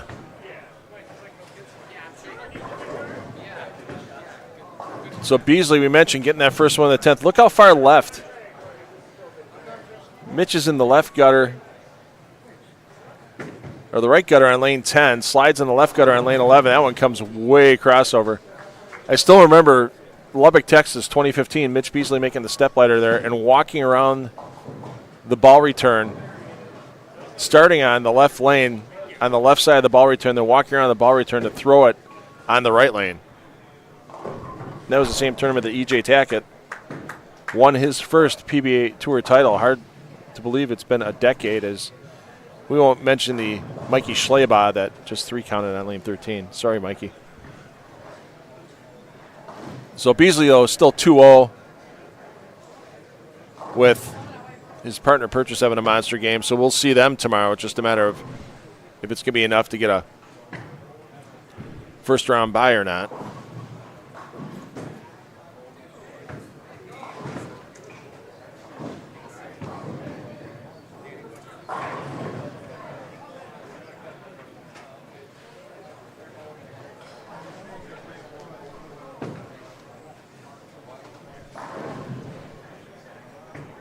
So we'll get back down to Verbal Larson. We'll get back down to Runk and Runk after Purchase throws his first ball in the 10th. And Verbal just ran into trouble. We'll show you momentarily. There you go, Nate. We'll see you tomorrow. There you see the trouble for Verbal, as they were trying to make the climb, and Larson having an open in his zone as well. Michael Runk looking for the 4 in a row. Oh, can't get the Rob Stone pork product. But still a solid game, and they said if they can get Michael and Brandon Runk into that plus 200, plus 210 range, that might be the cut number to shoot for if you're walking in on B Squad. B Squad once again scheduled to start at 1:30. It's going to be a little later than that, and add insult to injury for Verbal. Chop the 3 off everything.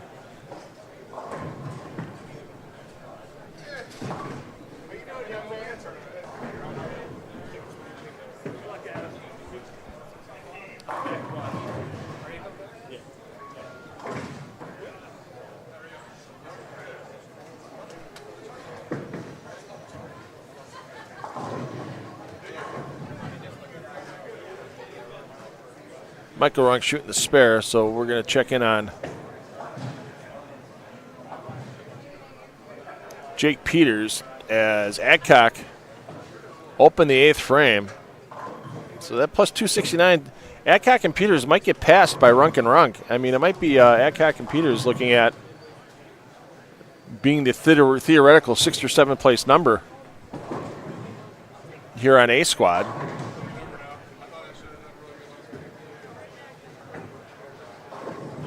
Oh, are you kidding me? How did that 4-9, how did that stand? My goodness. Let's get back to Brandon Runk, as he's looking for his 8th strike in a row this game. As we mentioned, plus 142 for his team coming in. Even if his partner, his father, Michael, Dutches the rest of the way out for 193. If Brandon can go off the sheet, you still gain 90-some pins. You're still at plus 230.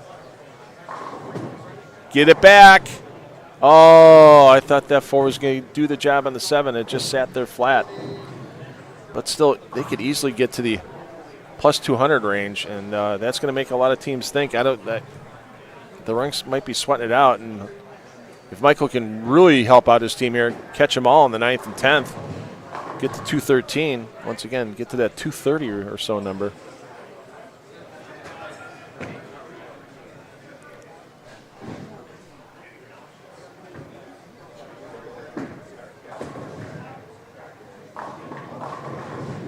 Oh, my, are you kidding? Such an inopportune time for that 7-10. So Doherty plugging along. 2-teen pace. Maldonado, 220 max, pace of 190.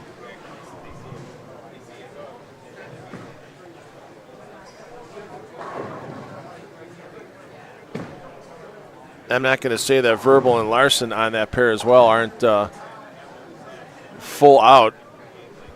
I mean, they strike out. Verbal gets 220. Thomas Larson gets to 250. That would get him in the plus 200 range. So plus 200, I mean, like I said, that's... I went with the mid. I started high, I went low, and going with the mid, that plus 210 range. And no bounce, no love for Michael Runk. So now he's looking at a 190 max, plus 60 for the Runks. They'd be in that 2-0 range too, yeah. So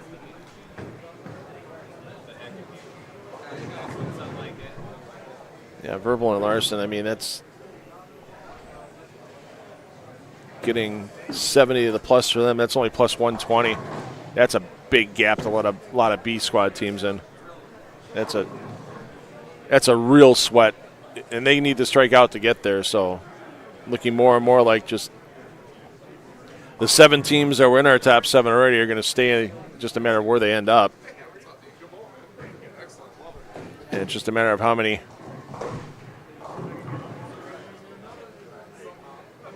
Yeah, I don't think Runk can get to 200 anymore, plus 200. 160, 180, 210. Yeah, they can still get the plus 200, but yeah, Beasley and Purchase are going to move up the standings. Doherty Maldonado, yeah. Adcock Peters is the one we really got to keep an eye on. We'll go back here in a second. See if Brandon Runk can get back to striking. Sure does.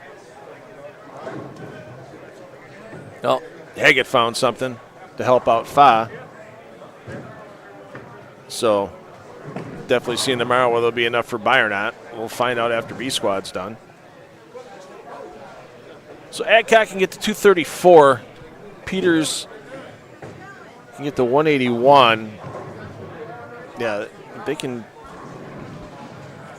both get doubles in the 10th.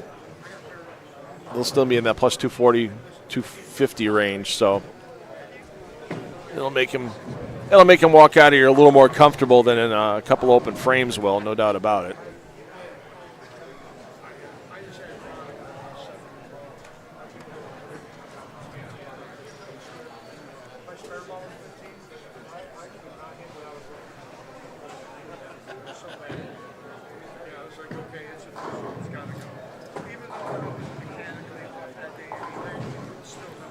Yeah, it's a huge shot there for Adcock. Puts him in the 220s.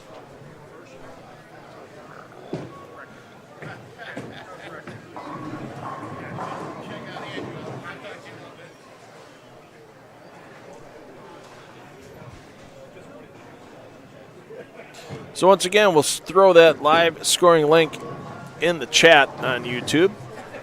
You can check out all the scores after A squad is completed. See where your favorites may have ended up. And you can see the lineup coming in on B squad.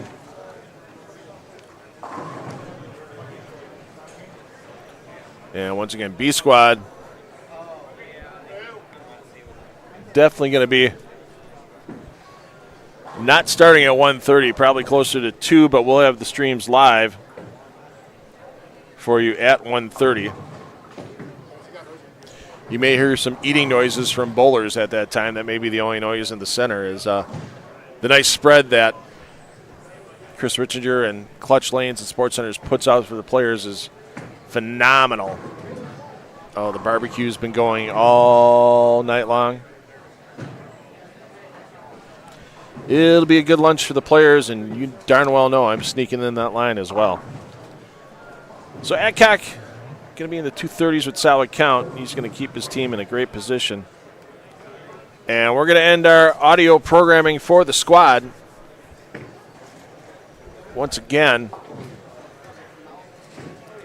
invite you back for B squad coming up 1:30 p.m. Eastern as we get to our top 12 for this PBA50 PBA Doubles Clutch Lanes Central Open. Thanks everyone for joining us today. Hope to see you again this afternoon. And let your friends and family know they can watch this great PBA regional action. A lot of PBA Tour stars, a lot of PBA regional stars, a lot of PBA50 Tour stars here. Watch it on the PBA YouTube channel for free. Thanks to our local sponsors with Surfside, Carbless, Budweiser, and Cutwater. Also thanks to the 10 on the Deck Productions season-long sponsors with the PBA LBC National Championships.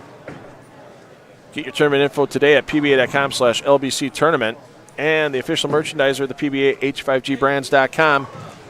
Don't forget, brand new PBA swag out and get yourself ready. It doesn't have to be for bowling.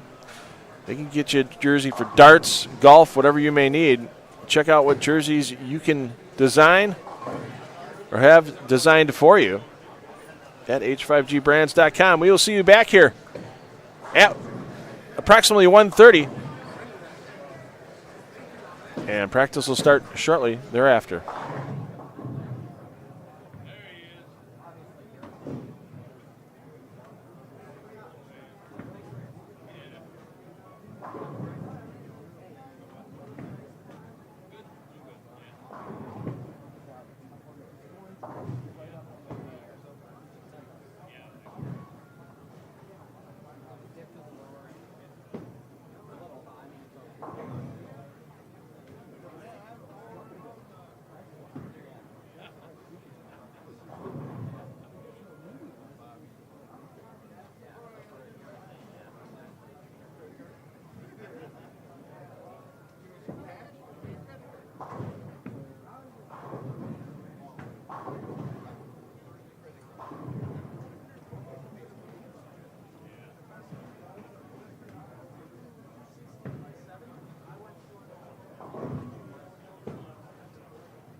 Sorry.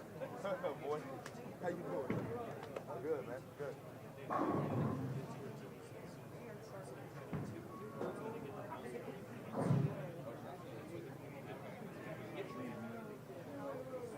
My party. I'll do that.